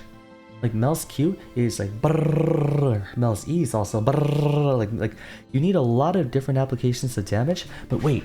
What if we, how would this work with like damage over time like Brand or like Rumble, like Mel with Rumble Q? Okay, never mind. I'll put it in pretty solid. Mel's Q is pretty good. We got another good ability, does a lot of damage. Then we have Rebuttal. Rebuttal, you're going right there. Then we have her E. Her E is pretty good. It's an AoE route for a decent amount of time. Put it in goated. And then her ultimate is not applicable because you need her passive to even use it. Milio's passive is going to be pretty solid. It's a lot stronger than Lux and Leona's passive for sure. Then we have the fireball thing, the mega fire kick something. We'll put that also in maybe mid. We'll put that in mid. It's not bad. Now put the cozy campfire. Cozy campfire will be in mid as well. It's not bad. I just think other healing abilities would be better. Warm hugs on the other hand is definitely going to be in pretty solid. Then Breath of Life, or yeah, Breath of Life is gonna go in goated. AoE style or AoE cleanse is super helpful depending on the team composition, and even without it, I think it does also. Yeah, I think it's okay. It also grants some tenacity as well, so it's not too bad. Does it also give you multi-hit on your basic attack whenever you use an ability? That is true. I think it's deserving of being in pretty solid. Love Tap is gonna be in mid. It's okay. Could be better. Double Up is also going to be in mid. It's okay. Could be better. Strut's great though. Strut I'm gonna put in goated because it's attack speed, movement speed, and passive movement speed. So it's one of the better ones out there. Make It Rain, mid, or not even. I might even put it in booty. There are better AoE slows out there. Bullet Time is going to be in goated. If you had some champions who could set it up themselves, like if let's say you had Misfortune but then you swapped out the E for like I don't know, some kind of CC ability, then Bullet Time would be a lot more threatening. Darkness Rise is busted. It's only balanced because it's on Mordekaiser. If you had any other melee champion, like imagine if you had this on Gwen. This is just infinitely better for Gwen than, or not really, but like you give this to an AP bruiser, then they would love this so much more. Obliterate is a strong damaging ability. It's really strong. I'll put it in probably goated. It can do a huge amount of damage. It's cost free, has a short cooldown. It's a strong attack. You got Indestructible. Indestructible is also a strong ability because it's a shield and then it also can be a heal. So it's a 30% max HP shield. Really good. Death's Grasp on the other hand is kind of mid. You do get magic penetration, but compared to Darius's E, which gives like 40%, Death's Grasp is only 15, so it's not that great. Death Realm though is busted. Give this to any champion that can't be kited, and it is disgusting. It's crazy. Morgana Soul Siphon. Soul Siphon is going to be in mid. It is Spell Vamp, but although it's a lot of Spell Vamp. It is a lot of Spell Vamp. So mages could actually abuse it quite well. Dark Binding is going to be goated. It's a very strong ability. It is easy to dodge, but still. Tormented Shadow. Tormented Shadow is going to be probably booty. It's only good if you have a long route like Morgana. Black Shield. Black Shield is busted. I'm gonna put that there. And then Soul Shackles. Is that what it's called? Yeah, Soul Shackles is gonna be in pretty solid, or it's gonna be a mid. Like, they're just better. Like a Mumu Ultimate. Just go Mumu Ultimate, basically. We Are More. We Are More is tricky. I'm gonna put it in booty because without the rest of her kit to manipulate it, it's not that great. Darking Daggers, on the other hand, though, I'm gonna put in pretty solid because it is healing. It is healing. Hound's Pursuit is mid. It's a decent dash ability, but there are better ones out there. It is known for, you should definitely note the fact that it does have a lot of range. Although at the same time, the range is dependent on the ultimate scaling, so I'll put it in booty. Eviscerate is a worse Kane E, so I'm gonna put it in maybe booty. And then the Call of the Pack, we can assume it just spawns a bunch of dogs like Silas does. And it does give you shield and movement speed and vision of everybody, so I'll put it in mid. People would much rather have Aatrox ultimate, but I still think it's not that bad. Okay, this is Nami, Surging Tides. Surging Tides is going to be in pretty solid. Other champions can probably get this more often. Like, hypothetically, Milios Kosi Campfire with Surging Tides. Good point to think about. Aqua Prison. Aqua Prison is going to be in pretty solid. It's an AoE stun and levitation airborne thing. Then we got Ebb and Flow. Ebb and Flow is also a pretty solid ability. Then you got Tide Color Blessing. Tide Color Blessing is going to be in mid. And then Tidal Wave is going to be in goated. It's like Maokai ultimate with a little bit more demand, a little bit less payout. Soul Siphon. Soul Siphon is going to be in... It's not as good as Morgana's... Where's Morgana? As Morgana's... Oh no, this is Soul Eater, rather. Soul Siphon is better than Soul Eater, so I'll put Soul Eater here in mid. Then we're going to do Siphoning Strike. Siphoning Strike I'm going to put as... I'll put it as mid. Like, if it's scaled off of anything except stacks, then maybe, but it's... Like, you need the ultimate for it to be really that much worse. Wither is busted. We'll put Wither and busted. I think we're all cool with that. Soulfire. Okay, so, or Spiritfire. Spiritfire, I'm actually going to put in goated. I say that because people forget that Spiritfire shreds all armor by 50% for anyone who stands inside it. Like, I don't think people realize just how crazy that is. It halves the entire enemy team's armor. You know how much stats that is for a lot of people? Like, Spiritfire could do a lot. And if you also account for the fact that it's like, okay, if you put this on a mage, you put Spiritfire on a mage who actually builds AP, that's a lot of freaking damage. Like, Spiritfire is actually a good ability. And then as for Fury of the Sands, Fury of the Sands is going to be in goated. It is definitely the strongest steroid buff. It's stronger than Renekton's because it does max health damage. It halves your Q cooldown. It could be anyone's Q cooldown. It's bonus armor and magic resist as well. So yeah, we'll put that in goated. Okay, Nautilus's Staggering Blow is going to be goated. You just CC your opponent every so often. Like, what more can you ask for? Dredgeline is going to be in goated as well. It's not Blitzcrank, but it's still pretty good. Then you have Titan's Wrath. Titan's Wrath is going to be in, I'd say, pretty solid, or goated or solid.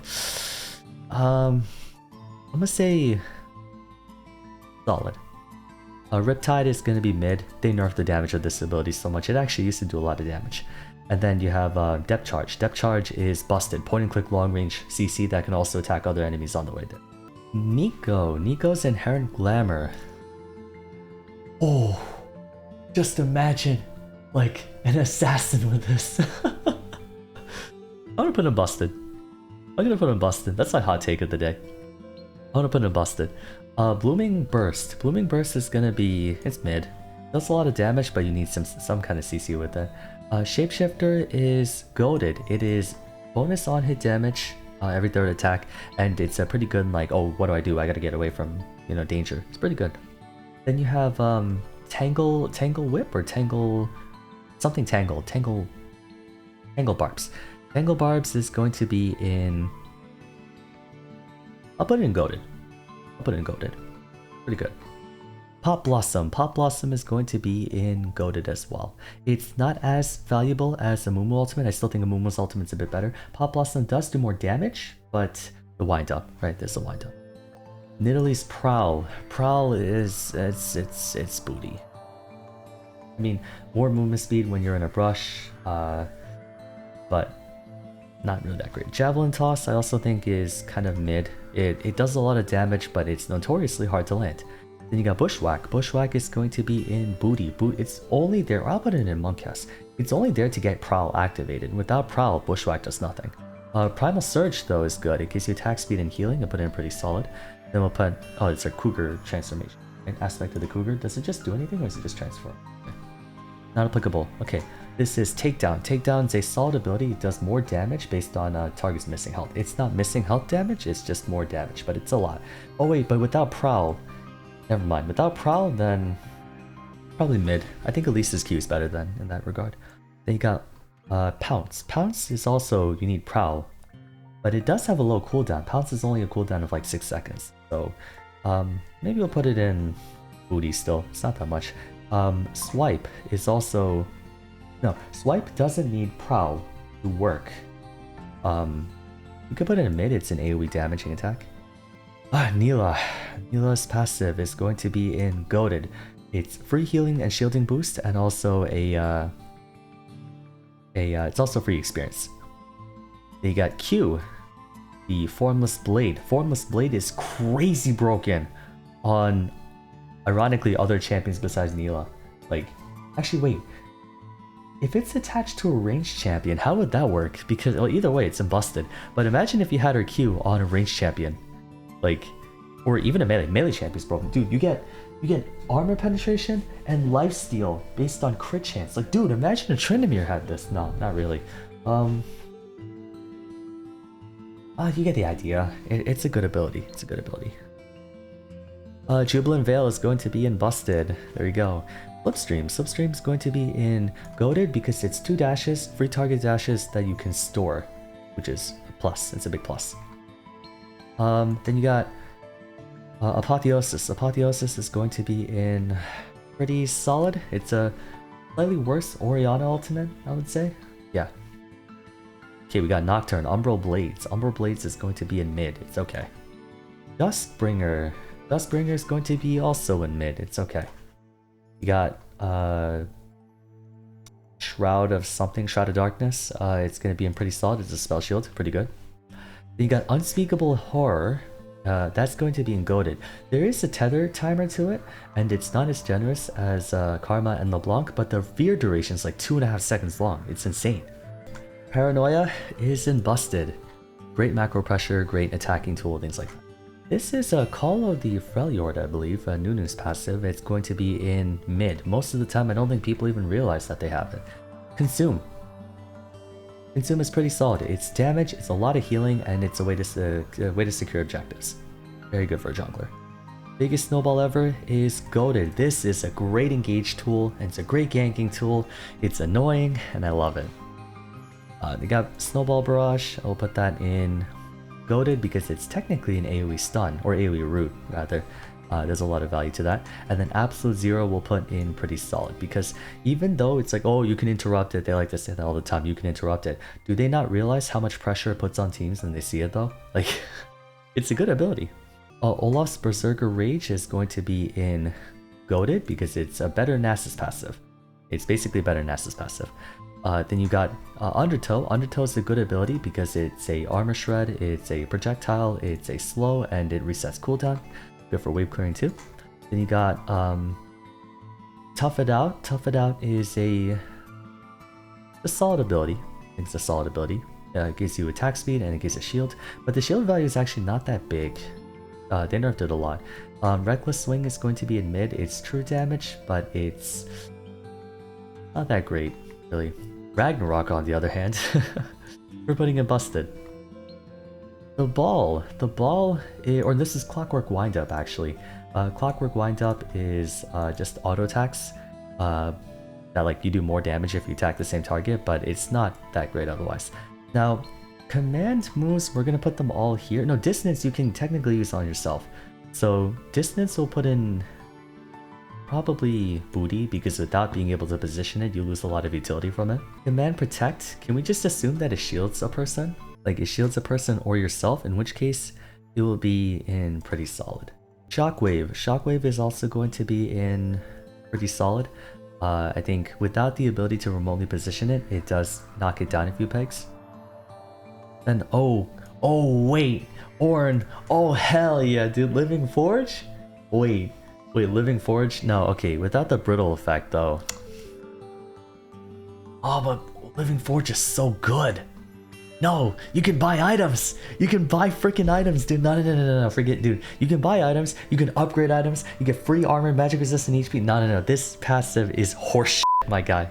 Like, yeah, shopping. Literally shopping. Volcanic Rupture is gonna be mid. It's a poke tool, it slows, and has like a little thing that sticks out. That's what she said. Alright. You got Volcanic or Bellows Breath. Well, Bellows Breath is going to be in probably goated. It does a lot of damage. It's the brittle effect is like the percent health damage knockback and things like that. Pretty good, and it also makes you unstoppable too. Searing Charge is gonna be pretty solid. It has a very long knockup duration at base. I think it's like 1.5 seconds or 1.25 seconds. It's almost Malphite ultimate actually. It's got some wind up and it's kind of clunky at times, but it's still really good. It's still really good. And Call of the Forge God is also going to be a goated move. This is another one of those moves where there's a lot of counterplay to it, but it scares a lot of people. Like just the mental pressure it puts on people is incredible. Pantheon's Mortal Will, this does nothing. It does nothing without Pantheon. Comet Spear is going to be in pretty solid because, you know, you got the jab, and let's just assume you can get the 5 stacks on it, right? Wait, no, that would be broken because if other champions had more spammable abilities, then you can get empowered attacks or empowered effects that SQ much more. But even the base version is not that bad because it's like a stab, it's like Yasuo and Yonagyu, just pew, and then you can also throw it. It's a good ability.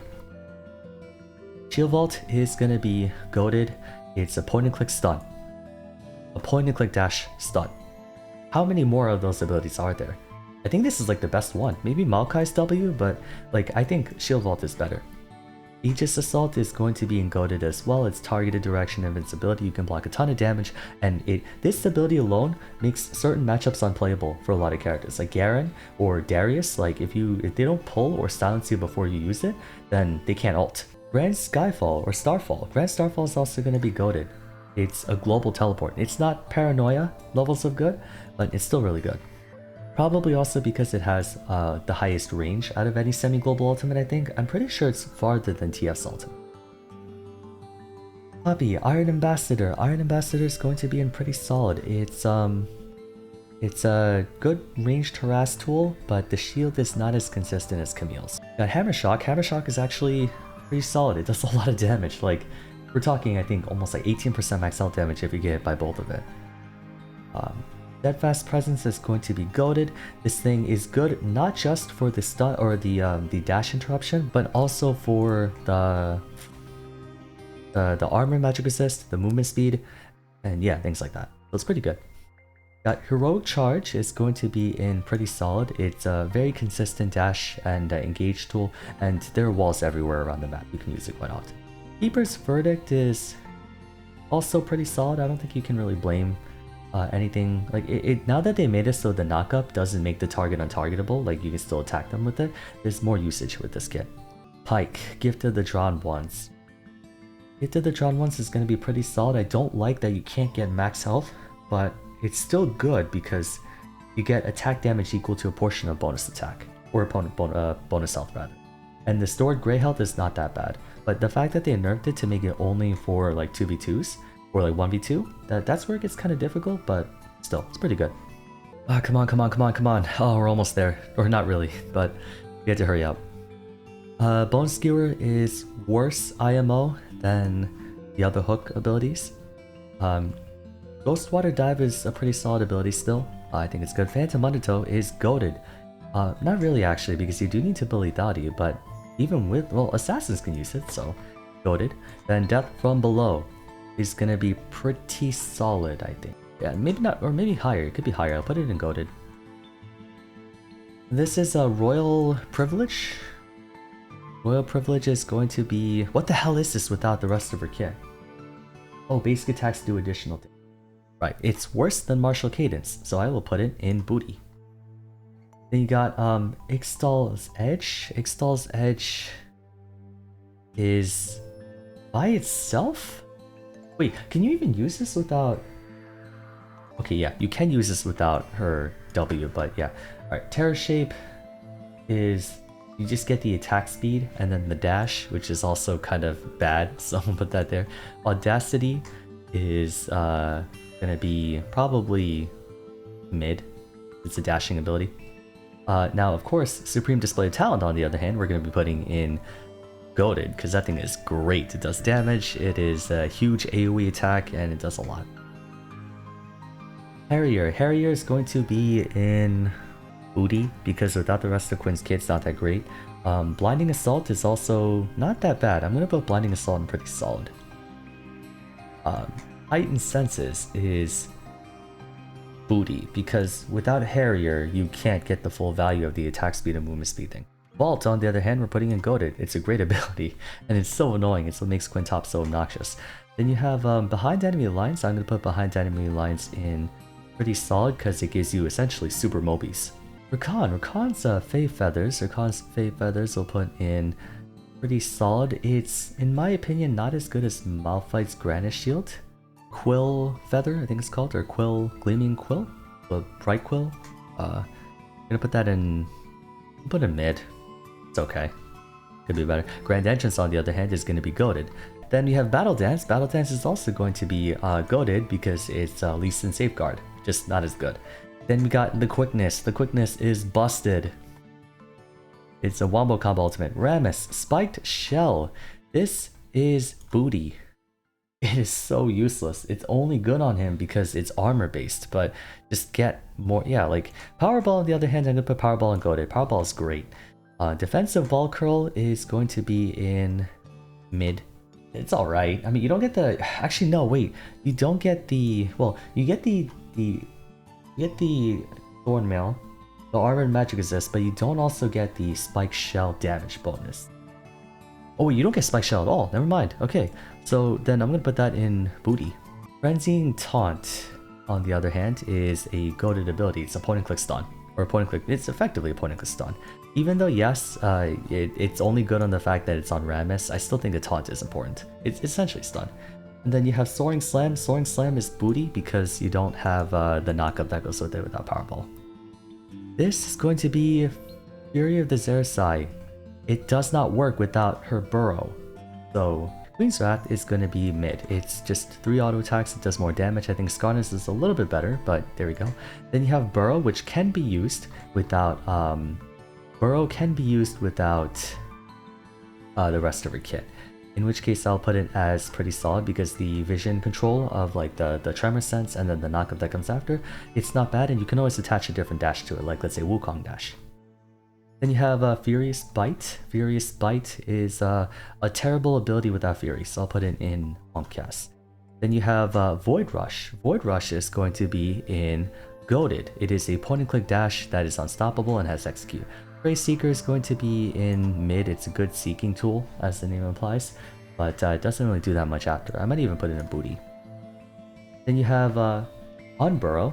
Well, Unburrow will attach next to Burrow, I guess. Well, Tunnel is great. Tunnel gives you reusable dashes and good map traversability, so put in goated. We'll put Break the Mold in mid tier. Shattering Strike. Does this still destroy shields? They changed it to heal, didn't they? No. Why did they change? Where did the healing thing come from? I swear Rel's Q healed. I'm fairly certain Rel's Q used to heal. It used to, I see. But now this one is a stun. The stun's great. So Shattering Strike, where did I put it? Where the hell did I put it? Oh, Shattering Strike is gonna go in Goated. Because if you put this on an AP champion, it actually can do a lot. So put that there. Then you have Ferromancy, Crash Down, and Mount Up. We're gonna put them together. Both of them are gonna go in Goated because Ferromancy is great. Full Tilt is gonna be... I miss Attract and Repel. I prefer Attract and Repel. I'm gonna just say it. I prefer Attract and Repel. Put Full Tilt in Booty tier.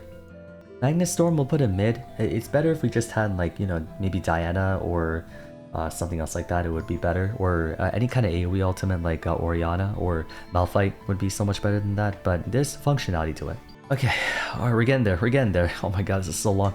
Renata is going to be Leverage. Leverage is kind of mid. It does a lot of damage, or it does like percent health damage, but it's so small. Like, it's so minuscule that you don't even notice. Handshake, on the other hand, is goated. Good for positioning, good for control. We have Bailout, which is also goated. Bailout's great. A lot of damage, a lot of DPS. Then you have Loyalty Program, which is a solid ability because it can attack and shield all enemies. I think it's a bit better than Lux's W. Hostile Takeover is busted. Reign of Anger. Reign of Anger is going to be in NA because it's just a description. That's all it does. Call of the Meek by itself, without the empowered version, is going to be booty. Because, yeah, by itself it's booty. Even the upgraded version, the empowered version one, would only be like mid at best. Ruthless Predator without the empowered version is also is mid. It's mid. It's not that great. You need the empowered version for it to be really scary. Slice and Dice, on the other hand, though, I will say is pretty solid. It's 2 dashes. Not that bad. And then Fury or Dominus. Dominus is going to be in goated. I say that because even though it doesn't have the same range of defensive utility as Nasus, it actually does a lot more damage, because if you stand in the damaging aura for the whole time, I think if you build AP, like if you attach this to Silas, he gets so much value out of Dominus because of how much damage it does. So that's one thing people forget about, is that Renekton's ultimate does damage. A lot of damage. Unseen Predator is in Busted because you can jump out of brushes. So there you go.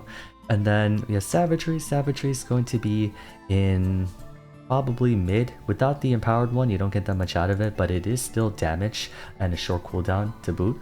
Battle Roar is going to be a solid ability. Without the cleanse, again, it sucks, but you still get the healing out of it, and you can still technically go AP Rengar or AP whatever champion you're building. Bola Strike is booty. Without the root, it makes it functionally unusable. And then you have Thrill of the Hunt, which for the purposes of this ultimate, I'm going to give it the dash that comes with it. Then we'll put it in goated. That too, you also get AD Rabbitots, that too. Runic Blade. Runic Blade is going to be in pretty solid. You get a lot of damage, and if you can smash abilities on the champion, then you get a lot of damage on top of that, not too bad.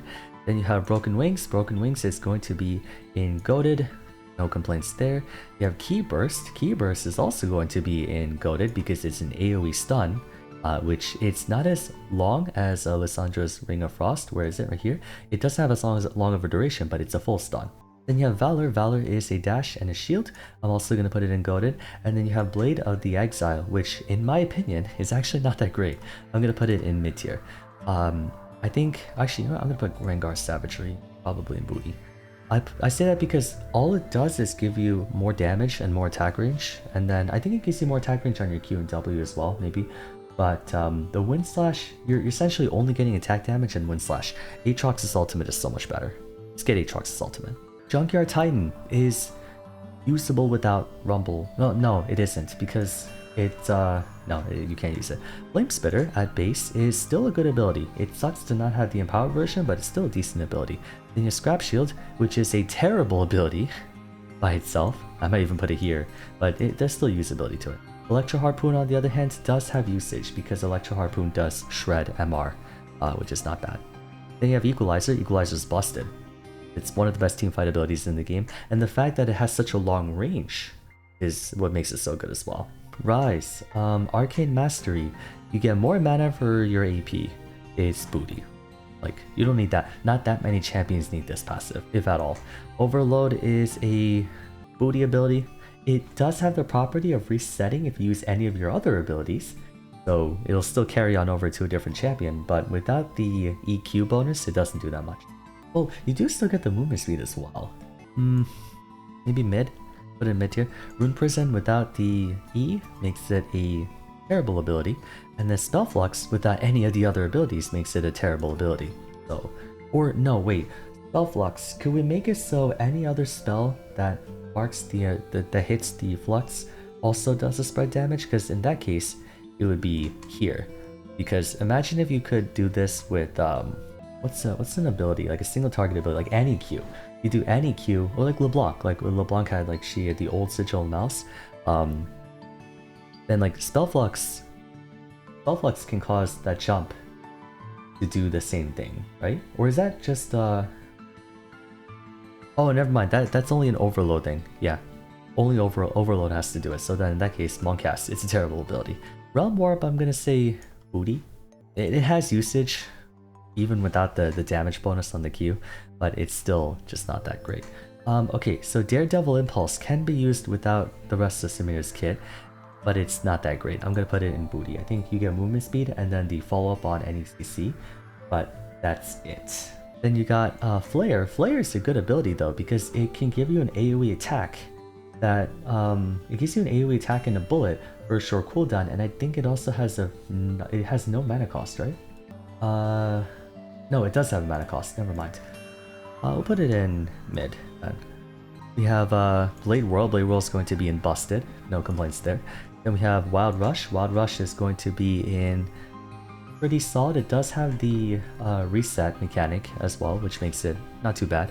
I do think losing the passive or losing the ability to dash through allies is pretty rough. Then you have Inferno Trigger. Now the question is, can it work without Style? Like, how does it work with Silas? I think Silas can still use it, right? So Inferno Trigger will be... Wait, Silas doesn't need to build combo? He could just press the button right away? Or... Let's assume you have to attack 6 times. We'll just assume you have to attack 6 times. Then we'll put it in Goated. Sejuani's Frost Armor. Frost Armor is going to be in pretty solid. It's a lot of resistances, making you practically invincible. Or this is Fury of the North, or is that what it's called?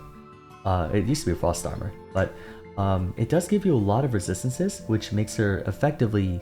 it gives her a Malzahar passive, but instead of CC immunity, it lasts longer, and it also gives you slow immunity and cripple immunity. One more thing is that anytime you stun enemies, then your next attack does max health damage. So if you give this to another champion with a stun, then Frost Armor is actually pretty good. Arctic is... Oh, what did I do? No! Oh, oh, oh, oh, oh, oh, oh, cookies. God bless cookies. Oh my goodness. If cookies weren't a thing, I would be... Oh my goodness. Anyways, Arctic Assault is pretty solid. It's not as good as Gragas's Body Slam, because it only hits like one target. Although it does have the benefit of powering through minions, so it's not that bad, but it doesn't have a cooldown refund that Body Slam does, and so I'll put it there. Winter's Wrath is not bad. It's a good damaging ability for tanks, so I'm going to put it in mid. You got Permafrost. Permafrost is great because it's the stun, and you don't get the bonus attack that comes from her passive with it, but it still has a lot of usage from it. I think it's really good.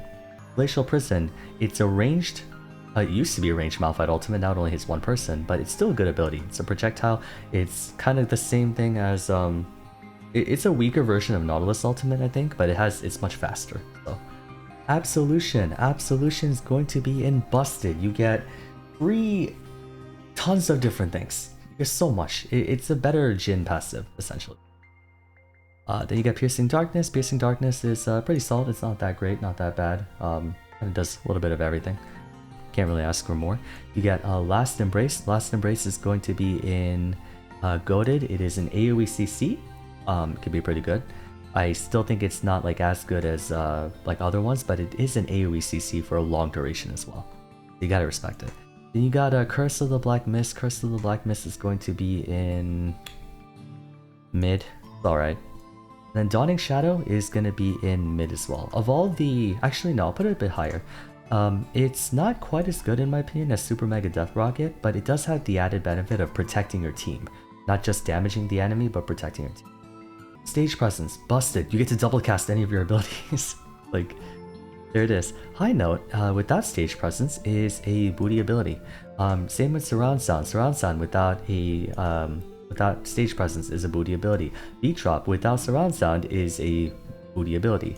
Well, Stage Presence is a bit better. Encore, on the other hand, is going to be busted. It's great. Okay, sets Pit Grit. Pit Grit. Hot take. I'm gonna say hot take. Pit Grit is fucking broken. Like, this thing is disgusting. You give this to a ranged champion, bro, you get perma health regeneration, and then your next attack does like an extra freaking like 70% more damage. Dude, Pit Grit is disgusting.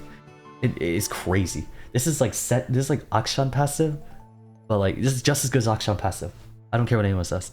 Knuckle Down is gonna be in pretty solid. It's basically better Rengar Q, or it's basically a better Rengar Q.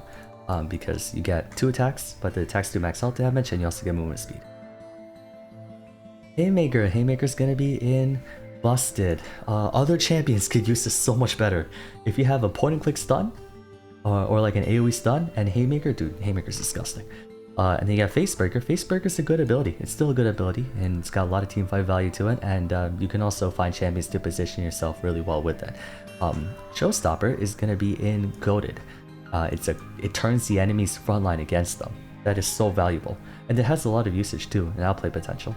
Shaco's Backstab is gonna be mid. It's alright. It's not that great, not that bad. Deceive is busted. I hate this thing. Jack in the Box is also busted. 2 Shift Poison is going to be mid. It's alright. And then Hallucinate. I'm actually gonna put Hallucinate in busted as well, because you give this to Vayne. Please? Yes. Shen's Key Barrier is also busted. If you give this to a champion who can spam abilities, yes. And then you got Twilight Blade or Twilight Assault is gonna be in pretty solid. It's a good ability, it's not bad. Spirit Refuge is a goated ability. I don't think it's as goated as Neela's Jubilant Veil, because it's a little bit harder to use with the Spirit Blade positioning, but still really good. Oh, my throat's giving out. We gotta hurry. Come on, we're almost there.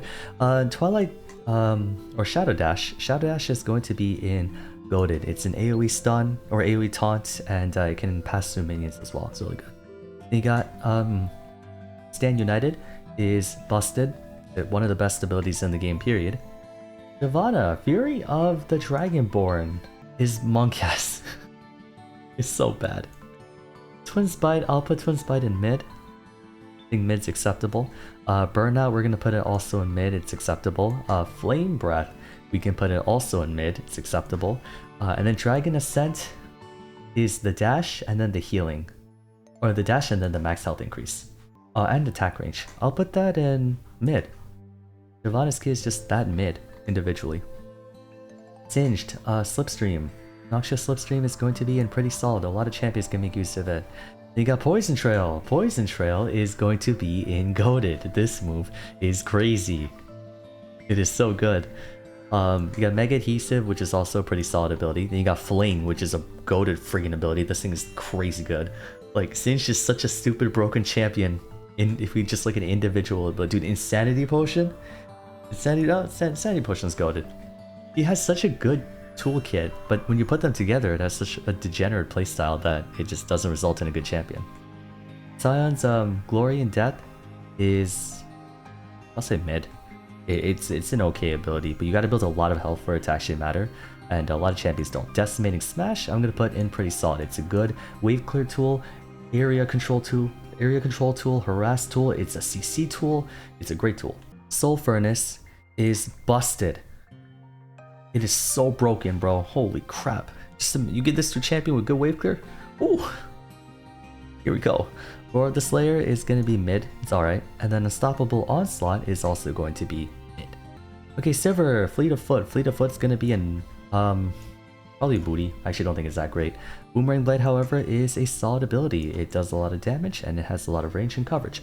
Ricochet. Ricochet is also a solid ability, I would say. Not too bad. Spell Shield is, I'm going to put in the same tier as Nocturnes, where it's a solid ability, not that bad. And then On the Hunt is going to be a goated ability. Team-wide movement speed increase is super helpful. Skarner, Threads of Vibration is going to be in mid. Shattered Earth is going to be in pretty solid. It's a better Rex IQ, essentially. Then you have Seismic Bastion, which is also mid. The shield value is pretty lousy, but it's compensated by having a short cooldown, so I'm okay with that. Then you have Ixtal's Impact, which I think is also, I would say it's a pretty solid ability. I used to think it wasn't that great, but it has grown on me a little bit, so I think I can tolerate it in solid tier. Then you have Impale. Impale is going to be goated. This move is crazy, and you can do so much with it now, especially that you have the AoE Impale. You could get 3 targets. Smolder. Now let me check. Smolder, if I remember correctly, yeah, you can use the passive by itself. The passive by itself is booty. It gives you more magic damage on your abilities, but that's it. Now, Super Scorcher Breath, without Dragon Practice stacks. Okay, without Dragon Practice stacks is Moncast. Then you have Achu, we have Mr. Sneeze. The Sneeze is going to be in mid, it's alright. Yeah, Flap Flap. Flap Flap is gonna be in pretty solid. It's free mobility. It's like Kane's Shadow Step, but not as effective. But I'll still put it here. I think it still has the same purpose. Then you have Mom. Mom is gonna be in mid tier because it doesn't really do that much. Not really that much. It's alright. Sona's Power Chord. Power Chord, can this be used without? No, you can't. You can't use Power Chord without it. And does that also mean you can't use the rest of her ability? No, you can. So Q will be in mid, it's auto target damage. W, actually we'll put Q in booty. We'll also put E in mid as well. So W and E will be booty, or it will be mid. And then we have Crescendo. Crescendo, on the other hand, is goated. It's not as good as Seraphine Ultimate, but it doesn't have to be. It's still pretty good. Okay, Soraka. Soraka's Salvation is going to be in booty. It gives you faster speed against low health enemies, but if you're not playing a healer like Soraka, it doesn't matter. Star Call is going to be in mid. It's a decent damaging ability that heals you, gives you regeneration, and movement speed, so it's not that bad. Astral Infusion I'm going to put in mid. I say that because without the free healing from Star Call, the buff that you get from Star Call, this gets really costly really quickly. So I don't think it's good to have on any other champion except Soraka. Equinox, on the other hand, I'm putting in goated. It's an instant point and click, not really point and click, but it's basically a point and click ability. It's AoE silence and then a root afterwards. This thing is the biggest like Zedcock. It screws over Katarina, it screws over like every assassin in the game. As soon as they engage, just put it down and they can't do anything.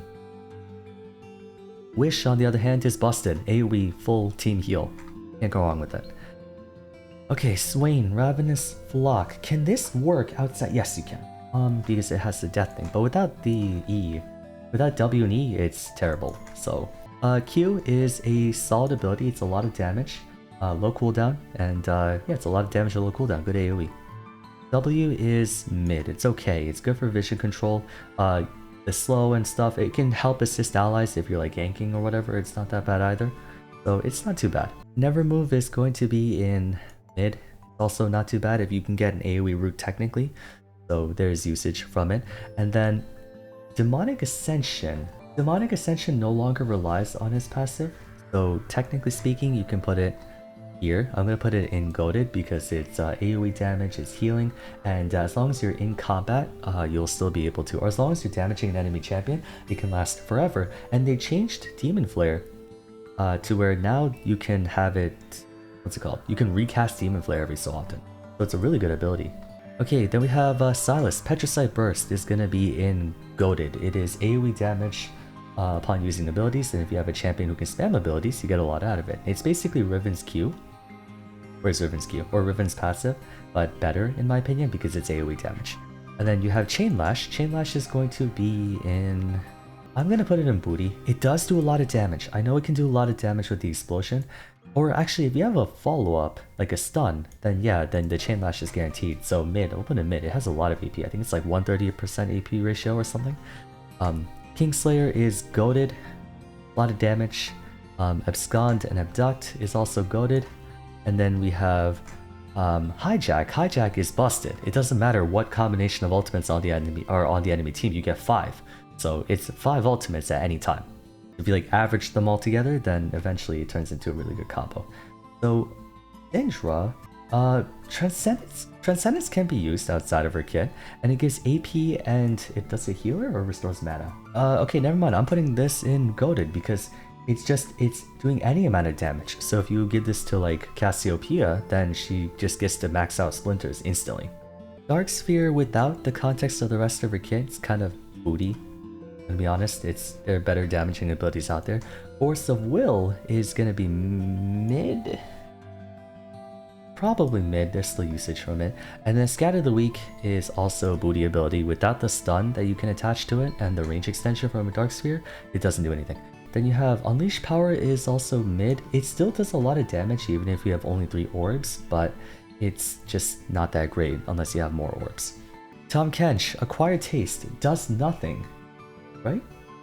Oh no, it's your Q and your auto attacks do bonus damage based on bonus health. So we'll put that in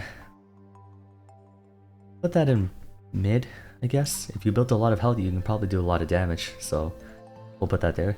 Tongue Lash, on the other hand, is going to be a pretty solid ability. It's a ranged harass tool that can slow, and it can also heal you, so there's benefit there. Abyssal Dive is also a mid ability. It's a good distance engage tool, but you definitely need setup of some kind, either a slow or a stun or something to that effect to actually like make it matter a lot. Thick Skin is gonna be pretty solid. You can get a huge shield from this, but it did get nerfed to where you do need to be fighting at least 2 people. Devourer, on the other hand, let's just assume you can still get the 3 stacks of Acquired Taste for this, in which case, oh, there's also the ally protection, so in which case I'll put this in goaded. Good ability.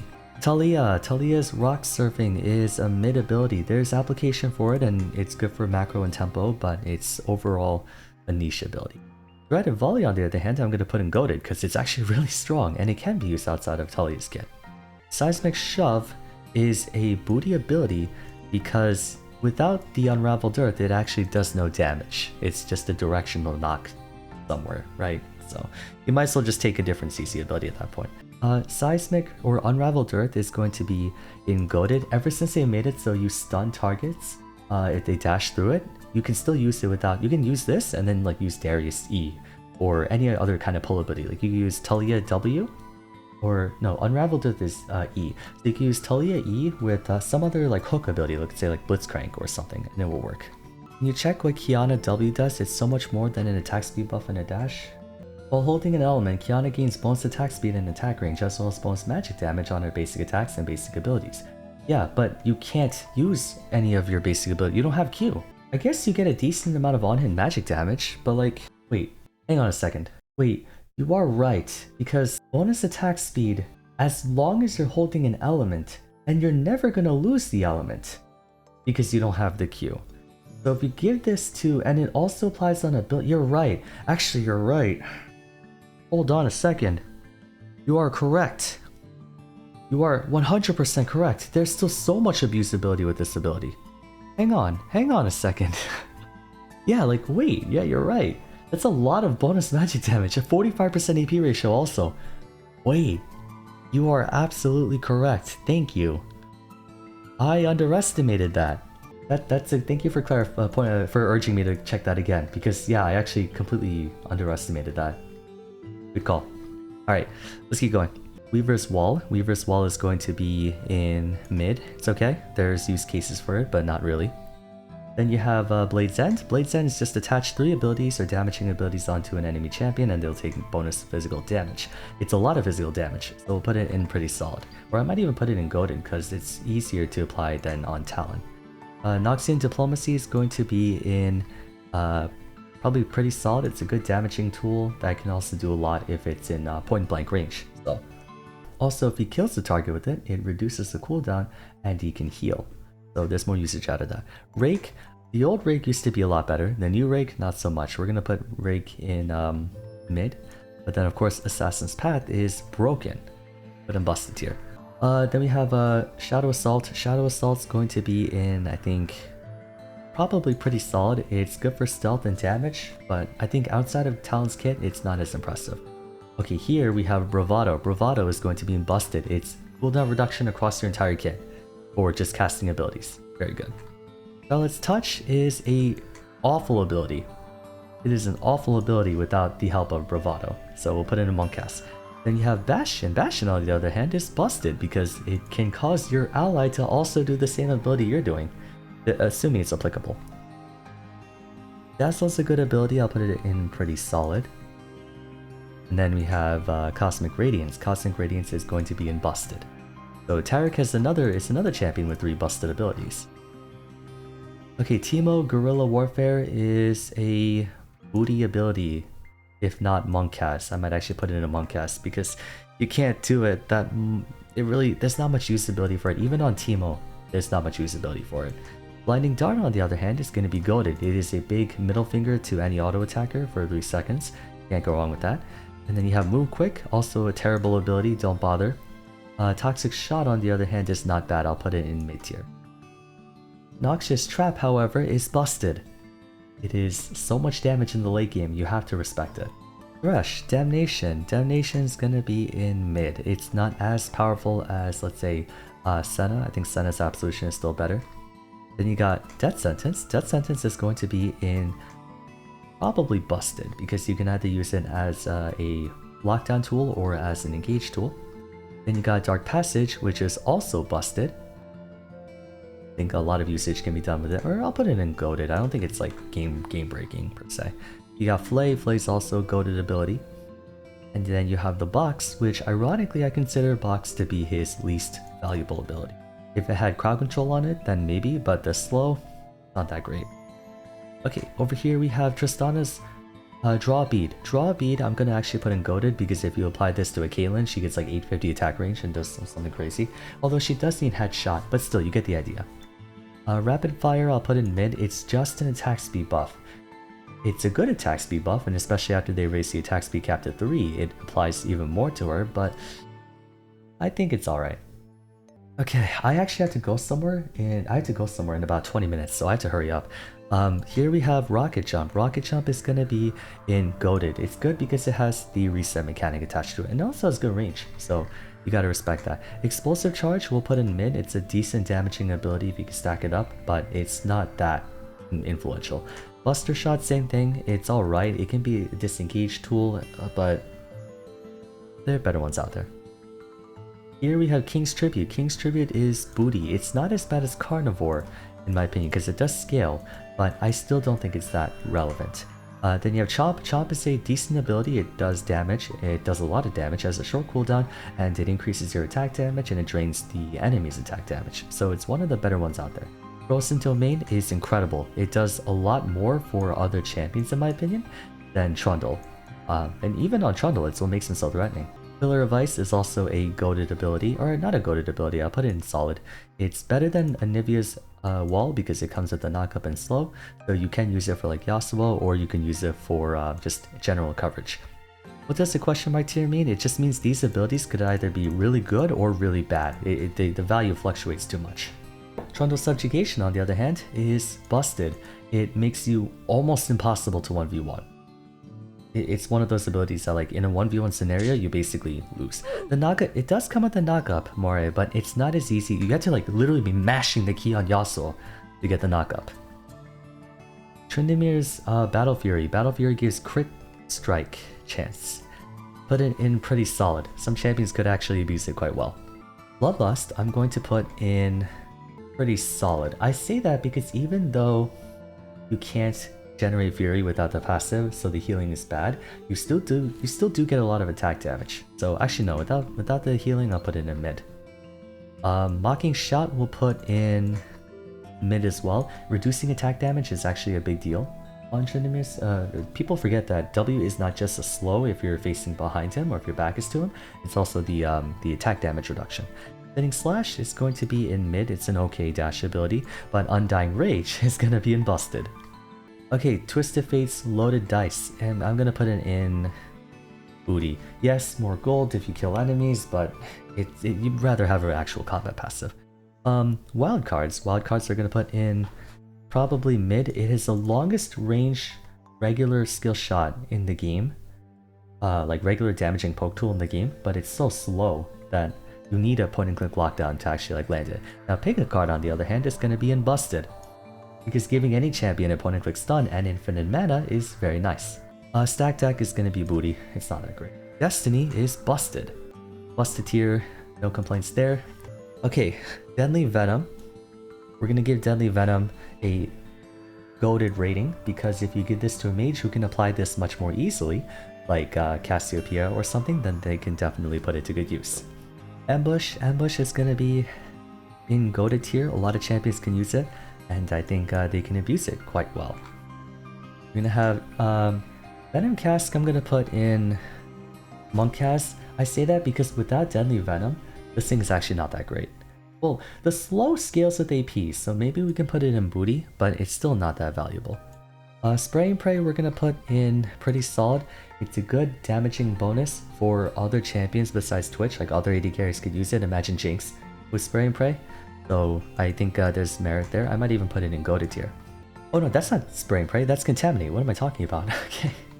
Contaminate is unusable without Deadly Venom, so you can't use it. But Spray and Pray, we're gonna put that here. Put it in goated tier. Bridge Between. So alright, Bridge Between, we're gonna put it in Monk Cask, because you do have the attack speed for 2 basic attacks upon using an ability, but it's still terrible. Wild and Claw, just the base version, it's okay, it's mid, it's max health damage, so it's not that bad. Then you have Iron Mantle, is also not that bad. Then you have Blazing Stampede, which is a lot better because it's your attacks stun enemies. And then Wingborne Storm is also not that bad. There's usability. Of course, without the empowerments, you don't get as much out of it, but still, there's usability to it. Echoing Flames is busted because you give this to a friggin' like any other champion who can attack really quickly. You're like, Fiora, imagine, just like forget Fiora passive, just get this, and then she just jumps around you and just like keeps poking the arrows. It's crazy. Corrosive Charge is booty. It's alright. I mean, actually, it's a little bit better than that. It's a slow. You can use it to poke. Alright. Purge is busted. Give any champion with some kind of proc-based reliance Purge, and there you go. You're all set. A 3-hit passive. Disdain is a goated ability. It's a huge shield, and while the dash range is not that substantial, the knock-up over it is 1.5 seconds. It's one of the longest durations in the game for a regular ability, so it's really good. Okay, Urgot's Fear Beyond Death is gonna be in goated tier as well. It's a guaranteed execute on anyone who is an Olaf or Tryndamere or Mundo. Vars' Living Vengeance. Living Vengeance is gonna be in pretty solid. There's usability because you can also gain it from minions. So, oh, he gets bonus 18 to AP. Wait, what? Wait, when did they add this? Whoa, wait, when did they do this? When did he get bonus attack damage and attack speed? Or an ability power? What? Okay, we're putting the goated. Alright, I'll go with that. Piercing Arrow is gonna be in pretty solid. It's a good poke tool. Without the... Actually, no, we're gonna put it higher, but I'm saying without the Blighted Quiver, it's not as strong, but I'll still put it there. Blighted Quiver, we're gonna do pretty solid as well. How bad is my voice giving out, by the way, guys? It's going down. Oh my god, my voice is actually dying. You can just hear it from like the start of the video to the end. I have to hurry. Blighted Quiver, we're gonna be putting in pretty solid as well. Hail of Arrows is gonna be in mid. It is Grievous Wounds and a poke tool. It's like Urgot's Q. Kind of, same thing. Chain of Corruption, on the other hand, is gonna be in goated tier. Really good. Then you have Vayne's Night Hunter. Night Hunter is booty. I would much rather have a different passive than moving faster towards enemy champions. But it's alright. Tumble, on the other hand, is going to be goated. Tumble's a good ability. Very good ability. Then you got Silver Bolts. Silver Bolts is going to be a pretty solid ability. It would be better than solid if it could apply based on ability cast as well. If it was ability cast too, then I would wait, is it ability cast? No, it's just Condemn. So yeah, if it was ability cast, then yeah, it'd be like the best ability in the game. But apart from that, Condemn is gonna be in... We'll put Condemn in mid. It's not as good as Poppy's Heroic Charge, in my opinion. Oh, I see. Yeah, that's gonna be a meme. Final Hour is gonna be goated because, according to Silas, your Q will also trigger the stealth. So we'll put Final Hour there. It's a lot of there's a lot of value you can get out of it, but it's mostly on AD champions exclusively. We got Veigar, Primordial or Phenomenal Evil is gonna be in Busted. Give this to a champion who can actually spam abilities like Cassiopeia. There you go. Then you got Baleful Strike. Baleful Strike is going to be in mid. It's a decent ability, but without the huge AP that Veigar gets, not that much. Then you have Dark Matter, same thing. Without the passive, I actually think is booty because it doesn't do that much damage by itself. Event Horizon, on the other hand, is going to be in goated tier for obvious reasons.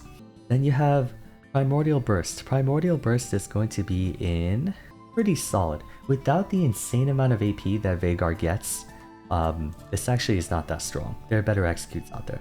Organic Deconstruction is going to be in Busted. If you had point and click abilities or champions who can do this without, with much more consistently, then it's a really broken. It's basically Vayne's W, but for it's Vayne's W, but more, I guess, forgiving. Then you have Plasma Fission. Plasma Fission is a pretty solid poke tool. It can do a lot and it can cover a lot of different angles. Very nice to have. Then you got Void Rift. Void Rift is kind of booty, not gonna lie. Without the passive, without Organic Deconstruction, it kind of sucks. Same goes for Tectonic Disruption. It is a CC tool, but it's still not that great in my opinion. I'll put it in mid tier. And the Lifeform Disintegration Ray without the passive is also kind of a bad ability. Doesn't do that much. Vex, her Doom and Gloom is going to be here for the same reason as Annie. And unfortunately though, the rest of her abilities are not actually that great. So we're going to put Mistral Bolt here, we're going to put Personal Space here, we're going to put Looming Darkness here, and we're going to put Shadow Surge. Actually, Shadow Surge we will put a little bit higher, we'll put it in goated tier for like AP assassins. Vi's Blast Shield is going to be in mid. It's not as good as Shen's Key Barrier. Shen's Key Barrier is up there, but I don't think Vi's Blast Shield is that great because you do need to have Redenting Blows for more applications. Ball Breaker, on the other hand, is going to be goated. It is a free target dash that can be used to either run, engage, travel, things of that nature. Redenting Blows is worse than Vayne's Silver Bolts, so, or not really, you get the attack speed from it, so I'll put it there. Excessive Force is underrated in my opinion. If it causes a critical strike, the critical strike applies to enemies behind it as well. So you can also attach this to a ranged champion for like an AoE Tiamat passive type deal, or like yeah, something like that. So I think we'll do that. Now of course, Assault and Battery, or I think it's called Cease and Desist now. They wanted to make it not criminal. Point and click. It's Nautilus is depth charge, but for you yourself are the engaged basically. Diego, Sovereign's Domination is busted. You become the other champions. Then you got Blade of the Ruined King. I'm gonna put in goated because you get on hit max health or current health damage rather. Excuse me. And then you also can heal off of the 2-hit thing that you do. So it's a good ability. Then you get Spectral Maw. Spectral Maw is going to be in pretty solid, I think. And then Harrowed Path is going to be in pretty solid as well. People don't like the fact that it shows, like, it kind of reveals your location, but you can also use that as a mind game. Almost there, we're almost there. 3 hours, okay. Then we have Heartbreaker. Heartbreaker is going to be in mid. Without the passive, you can't get a free cast of it, so I guess it's just to execute at that point. Victor, NA. U without the empowerment is kind of, it's okay, it's actually not that bad. W is also, well, W doesn't have an empowerment, but yeah, so W will be also, it's okay. And then Death Ray without the empowerment is also okay. Death Ray with the empowerment would be in pretty solid, but unfortunately no dice. But you have the Arcane Storm or Chaos Storm, whichever term you prefer. We're gonna put that in pretty solid. It actually does a lot of damage. And the expansion thing's really cool too. Vladimir, his Crimson Pact is, it's okay. You get more HP based on your AP, and you get more AP based on your HP. The ratio that actually matters is the AP into HP. It can make you a little bit bulkier, like if you give this to like an AP Bruiser, they can get tankier, but apart from that, it's not too impressive. Transfusion, however, I will put it in pretty solid, because it's free healing, essentially. Sanguine Pool, I'll put in pretty solid. Normally on target ability effects like Playful Trickster and whatnot are crazy good, but Sanguine Pull you can't really do a whole lot. It also drains your HP. If you don't have a champion who can sustain and they have Sanguine Pull, you actually take a lot of damage using the ability. Then you have Tides of Blood. Excuse me. Same thing. This thing does a ton of damage, but if you don't have a way to heal, you actually hurt yourself a lot using it. Then you have Hemoplague. Hemoplague is actually a good ability. We'll put it in pretty solid. Okay, we have Volibear. Volibear's Relentless Storm is a good ability. It gives you attack speed based on your ability power and a base amount, and then you also do chain lightning damage based on abilities. So if you're playing an AP champion or an AP marksman like Kaisa or something, then they can actually use it quite well. Thundering Smash is gonna be, I think, in pretty solid. It gives a ton of movement speed when running towards an enemy champion, and then it can also, you can recast it if it gets interrupted by crowd control. So there's a lot of benefit to this attack.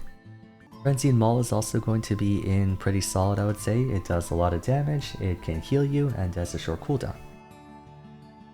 Then you have Sky Splitter. Sky Splitter is a huge ability if you land it. It's a huge amount of magic health damage, or a huge amount of percent health magic damage, as well as big shield for Volibear. So it's a good tool. It's also good for just poke, like long range poke.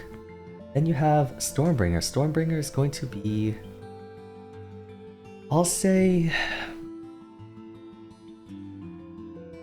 mid. Okay, we have Eternal Hunger. Eternal Hunger is going to be in, I think, mid. The healing and on-hit damage is not too bad. It gives you lane sustain, it gives you just a little bit more endurance, not too bad. But also the Beast, I'm going to put in probably pretty solid. A lot of healing, a lot of magic damage, and you can also use it to gap close and latch on to anyone who tries to flash away. You have Blood Hunt. Blood Hunt, after the changes they did post-Arcane, made this a really powerful ability. It can be very valuable for a lot of champions. Then you have Primal Howl, is also a very powerful ability. This thing is damage reduction and an AoE fear, which is super beneficial for many champions.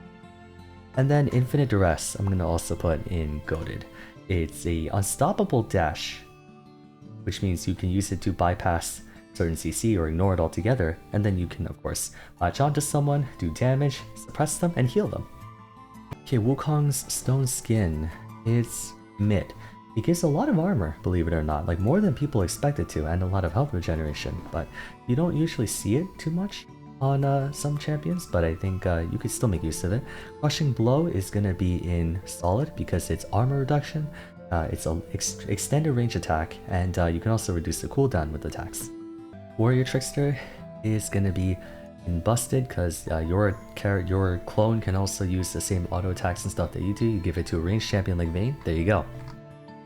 Nimbus Strike is a good ability. It's a dash, it scales off AP, so you can actually give this to an AP champion and they can do more damage with it, but that's about it. Cyclone. Cyclone's going to be in Goated. It's a lot of damage, max health damage, you can use it twice, and you also get speed from it, so it's a good one. Clean Cuts from Xayah is going to be in mid. It basically makes your next basic attack penetrate to do damage to enemies behind it, so it's not unusable, but without Feather Call or Blade Caller, it is a lot worse. Same with Double Daggers, it's not that great without Blade Caller. Deadly Plumage is alright, it gives you basically 20% more damage on your autos and you get movement speed when attacking along with attack speed, so I might actually put it here. But again, without Blade Caller, you can't really do anything. Now speaking of Blade Caller, you can't use the ability without any of her other abilities, so there that is. Feather Storm on the other hand is a good ability even if you can't recall because it does give you a target ability. Almost there, come on, come on, come on. We have Mana Surge on Xerath. Mana Surge is booty. There are better Mana Sustain passes out there like Brand. Then we have Arcana Pulse. Arcana Pulse is going to be a pretty solid ability. It has a ton of range, a decently generous area coverage, so it does a lot there. And then, yeah, so it's a good ability. Eye of Destruction is also a good ability. It's got a lot of range, it's easy to cover, it does damage, and it slows enemies. Pretty good. He's a good Pokemon for a reason. Shocking Orb I'm going to put in mid. You might as well just get Ari Charm. Ari Charm is better, Morgana Q is better, like other ones are just better than Zerathi. And then last but not least, Rite of the Arcane. Rite of the Arcane is going to be goated. This thing scares people. It does a lot of damage, you just have to land skill shots, but if you can land skill shots, this thing's a great ability. Oh my goodness. Determination. Determination is going to be probably pretty solid because if you give this to a ranged champion, then they can actually abuse it a lot more. It's free healing, essentially. You got 3-point strike or 3-talent strike. 3-talent strike is going to be in goated tier because you get more damage on your autos, cooldown reduction on the rest of your abilities, including 3-talent strike, I believe, and then you get the third hit is a knockup. It's really good. Wind Becomes Lightning is going to be in mid tier. It's a damaging ability. That's about it. It's like Fury of the North or whatever this one is. They're the same thing. Audacious Charge is a decent dash tool. It comes with an attack speed buff, making it a little bit better than other ones like Wukong E because it does more than just dash. In which case, yeah, we'll give it the attack speed buff, but it's still kind of in the same tier. I don't really think it deserves to be in gold. And then lastly, you have Crescent Strike. Crescent Strike, or is it still Crescent Strike? Crescent Guard, excuse me. Crescent Guard is an AoE slash that makes you invincible to attacks outside of the circle, and you can then become a very strong frontliner with this attack. So we'll put that there. Oh wait, Wukong also does get attack speed. You're right, I forgot. Wukong does get attack speed. It's a good point. I play Wukong too. How did I forget that? I thought the attack speed came from something else, but yeah, they both give attack speed essentially. Yasuo, we're gonna talk about him next. His passive is gonna be in busted tier. I don't think anyone will disagree with that because you get like max crit chance on 2 items and you get a shield basically by walking around. I think a lot of characters could use this. I mean, granted, mages, they don't care too much about it, but even then, like most AD champions or AD carries, they would kill to have this passive. So we're gonna go with that. And then we have Q, Steel Tempest is a decent ability. It's pretty solid. It's good in the context of Yasuo's kit with the Sweeping Blade and whatnot. Outside of it, not so much, but it can still work. Then we have Wind Wall. Wind Wall's going in busted. No complaints there. And then Sweeping Blade. I think Sweeping Blade will go in goated. It's a good ability because you can dash for as many entities are available, and you can also just, yeah, there's a lot you can do with this ability. So it's a good one right there. And then we have Last Breath. Last Breath is pretty situational. I don't think everyone would want it, but if you do decide to carry it for, like, you don't even need it for the armor penetration. If you just want to, let's say, run a fun gimmick and like pair it up with any kind of knockup champion, or if you yourself have an AoE knockup that's easier to do like Alistair Q, then Last Breath is a fantastic ability to have. Yunna's passive will also be here for much of the same reason. You can choose between either shield or hybrid damage. Pick your poison. We have Mortal Steel. Mortal Steel is a bit more practical than Steel Tempest. I will put Steel Tempest up in goated because you don't need to pair it up with Sweeping Blade. You could just do it by itself. And it is a bit more consistent overall because it turns you into the knockup and you're like an AoE dash knockup, so there's a bit more range to it. Then we have Spirit Cleave. Spirit Cleave is a goated ability as well due to the fact that it's hybrid damage, hybrid percent health damage. It gives you a shield, so it's good for trading, it's good for wave clear, it's good for harass, things like that. And then we have Soul Unbound that is going in busted tier. This character or this champion gets to just cheat the game with this ability and kind of engage without having to commit to it. So we're gonna put that there. Finally, Fate Sealed. Fate Sealed is gonna be in goated tier. It's a strong ability. It's not a busted ability, but it's definitely up there in terms of like you gotta respect it, and it can have a lot of impact in a fight or even a 1v1. Next one is going to be Yorick. Yorick's Grave, whatever it's called, Shepherd of Souls. It is kind of unusable without the rest of his kit, and so you have no reason to kind of use it. Then we have Last Rites. We're talking just the Shovel Whack. The Shovel Whack is mid. It's damage within powered range, and also it heals you for a small amount. It's okay, but doesn't really do too much outside of that. Then you have Dark Procession. Dark Procession's a pretty booty ability. There are just so many better things you can do. I mean, granted, this is a very nice one because it's a cage, so you can trap someone in there, and it's a pretty big middle finger to any champion without mobility or a lot of auto attacks like Darius, for example, or Alawi. But still, it's just not quite good. Then you have Morning Mist. Morning Mist is also, it's a decent harass tool. It does percent health damage, so you can kind of think of it as Infected Cleaver that can attack multiple enemies, but about it. Then Eulogy of the Isles is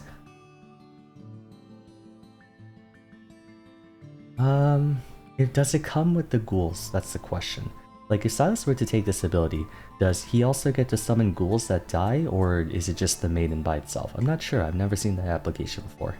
If you can get ghouls, then it'll be in goated tier, assuming there's some way you can draw aggro onto it. But if you can't, then I'll put it in pretty solid. We'll probably just put it in question mark, because I just don't know how it interacts with the rest of like outside of Yorick's kit.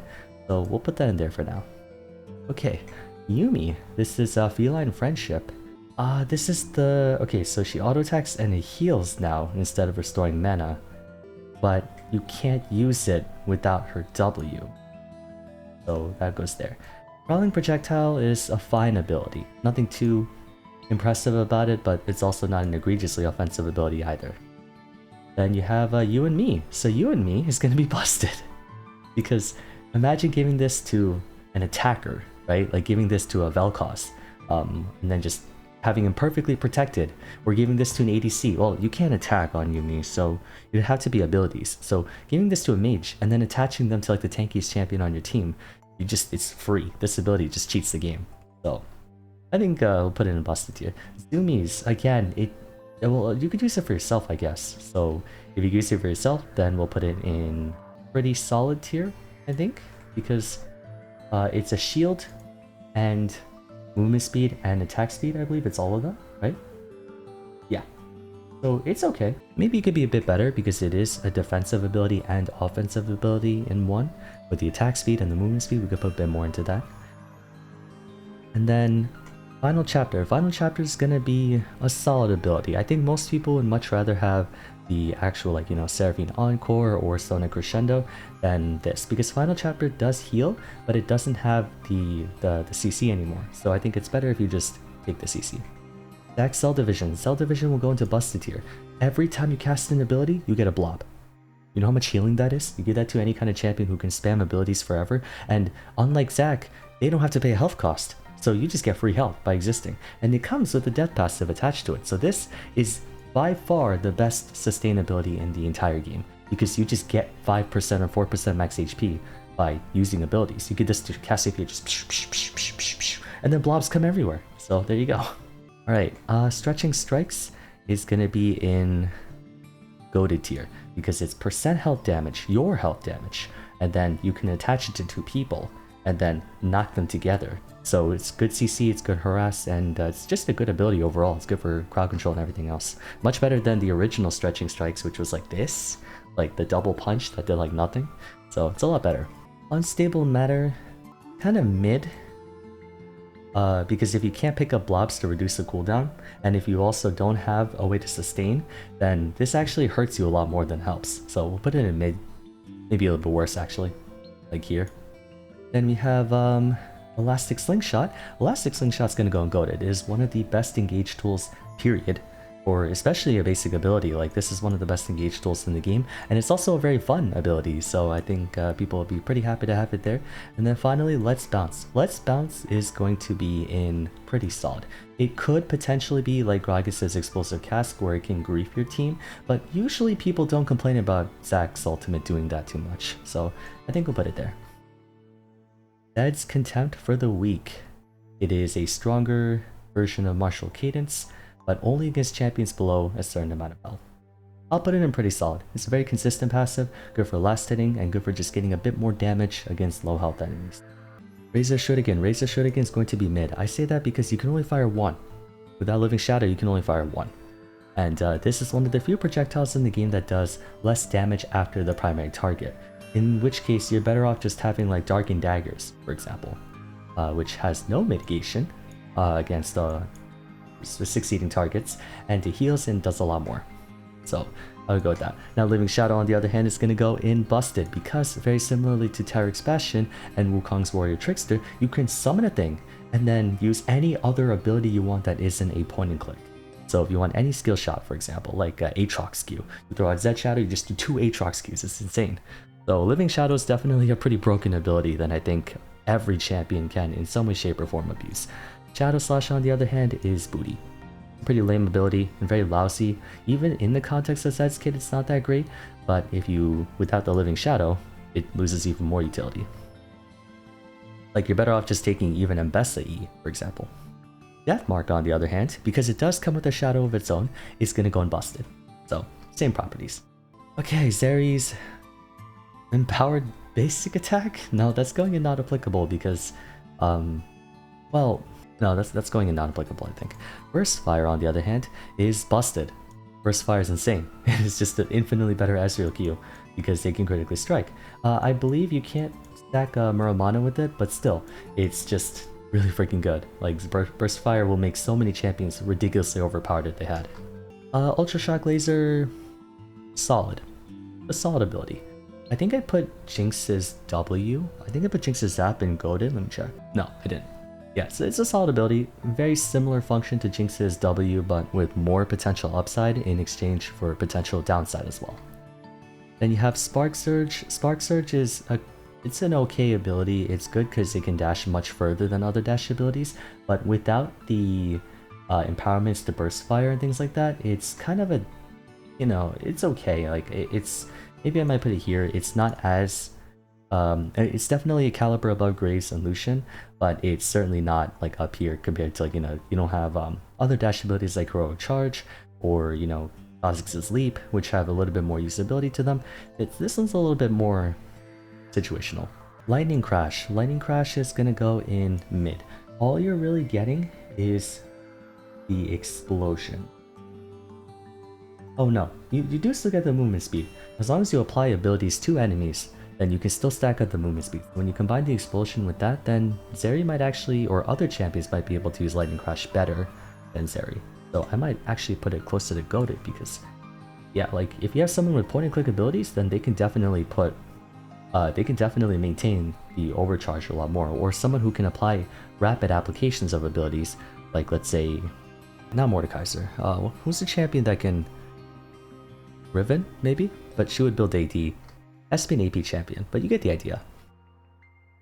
Ziggs is, which one is this one? Satchel Charge? No, this is the short fuse. Yeah, so short fuse is, the mid passive. Just gives you an empowered basic attack every so often. It's good for tower pressure, but that's about it. Then you have Bouncing Bomb. Bouncing Bomb's a good ability. It's a pretty solid one right there next to Arcana Pulse and Plasma Fission. It's just a good poking tool. Good for wave clear, good for harass, good for neutral, good for cover fire as well, and good for scouting out brushes so you don't have to face check them. Then we have Satchel Charge. Satchel Charge is going to go in pretty solid. It is a decent escape tool, it's a good crowd control tool, and it destroys towers, so a lot of utility behind it. Then we have Explosive Minefield. Another solid ability, has good control, good damage, and it's just a zoning tool. Zoning is really good in League, especially if you're fighting in a choke point. This can do a lot of damage if you step on every mine. Then the Super Mega, or the Mega Inferno Bomb. Mega Inferno Bomb is also going to go in pretty solid. Ziggs is a good kit. It's a good kit. It's a semi-global, just nuke the area, so it's not quite as good as, I don't think it's, where did I put Cannon Barrage? I put Cannon Barrage in Goated just because of the global range. This is more immediate impact in exchange for not being global. I might actually put it in Goated because it is a pretty impactful ability and the range is still generous, more or less. Yeah, Time in a Bottle. Alright, it's more accelerated experience. Just take Neela's passive, right? Where is it? Just take Neela's passive. It's just more cost effective. Time Bomb is also kind of booty because without rewind and being able to double cast it, you'll never get the stun. So it's just not that great of an ability. Now Rewind, on the other hand, is gonna go and busted because if you can instantly recast your Q and E, then yeah, there that is. Rewarp, or yeah, Time Warp is gonna go in, I think, I'm gonna put it in mid. Time Warp is good because you can use it twice with the Rewind attached to it, but if you can only use it once, it's a good ability because it either hyper speeds up a target or hyper slows an enemy target. And you know, movement speed affecting abilities are important, but Zillion's much more annoying to deal with because you can do it twice, and if you can only do it once, not so much. On the other hand, Chrono Shift is in Busted, a free Guardian Angel that you can attach to yourself even, like if you gave this to a carry champion, let's say Kindred. Kindred would much rather have this than Lamb's Respite. So, Chrono Shift is really good. This is Zoe's More Sparkles. More Sparkles is a mid ability. Every time you use an ability, it gives you more damage on your next basic attack. Very standard. I might put it maybe a little bit higher because you give this to a... you give this to a champion who can spam abilities more often, they can get more procs of it. Zoe can't really spam abilities. She just uses like one every so often. But if you can do this on a champion, it's the same thing. Paddle Star, on the other hand, is a solid ability. It would be a lot higher, but remember, you don't have her portal jump. You don't have her portal jump with her. So you need to account for that. Spell Thief is going to be in goated tier. Stealing summoner spells or being able to use summoner spells for free has a lot of connotations to it. So we'll put it, it should be no lower than this tier. I don't think it's busted because you can't really control it, but it's definitely closer to being at the top than at the bottom. Okay, then we have Sleepy Trouble Bubble. I'll also put in Goated. This ability can function without the rest of Zoe's kit, and a lot of champions can make use of it because it's basically just a better, well, not a better per se, but it's equivalent to like Morgana Q, RA Charm, things like that, in the sense that people don't want to get hit by it, and in exchange for not lasting forever, like, or having a fixed duration, you know, as soon as you get hit, then you get knocked out of the sleep, you do true damage. So there's a bit of a trade-off in that department. We have a Portal Jump. Portal Jump is a pretty solid ability. I think other champions could definitely use it because it's like a temporary ZW. Like you Portal Jump, you can throw out an Elise Cocoon, you can Portal Jump in and throw a different skill shot, something like that. You can do a couple things. So I think there's some usability to it outside of her kit. Finally, Zyra, we have Garden of Thorns. You can't do anything with this without the rest of the kit. So that's there. Deadly Spines only does the damage, in which case it's booty. If it only does damage, then there's no point. It's the reason why this ability is dangerous in Zyra's kit is because she summons plants after to then follow up for more damage, but without it, not really, there's no function. Same with Rampant Growth, it's just her passive but on demand. Now Grasping Roots, on the other hand, is going to go in Goated tier. This is an AoE root. It doesn't have the insane CC duration as Tangle Barbs. Either way, you get the idea though. It's an AoE root, and it has to consist. It doesn't have this insane duration of Morgana, and I believe it's also a little bit slower than Lux's, or it doesn't have as much range, but it makes up for it by being an AoE crowd control. So yeah, it's a pretty good ability. Finally, what is this called again? Stranglethorns. Stranglethorns is gonna go in. That's gonna go in Goated tier. It is a huge amount of damage followed by a knockup that comes after. You do lose out on the plants going like, you know, total ape shit and doing a bunch of damage, but even just the damage that comes from the you know, initial activation followed by the like that is it's an overall win, I would say. Okay, so we finally got through all 890 something abilities in League of Legends. This is gonna be a very messy video. Whichever editor I give it to, I hope you're ready for this, and there's gonna be a lot of cutting and stuff. I probably shouldn't have played music in the background because every time it cuts, the music cuts too. But either way, I hope you guys enjoyed. But yeah, for the time being, if you guys enjoyed the video, the very long video, a like would be much appreciated, and please subscribe to the channel. Don't forget to follow me on Twitter at Vars, join my Discord server, and check out my other tier list videos if you haven't yet. But till next time, thanks so much for watching. I'll see you guys again soon in the next one. Take care.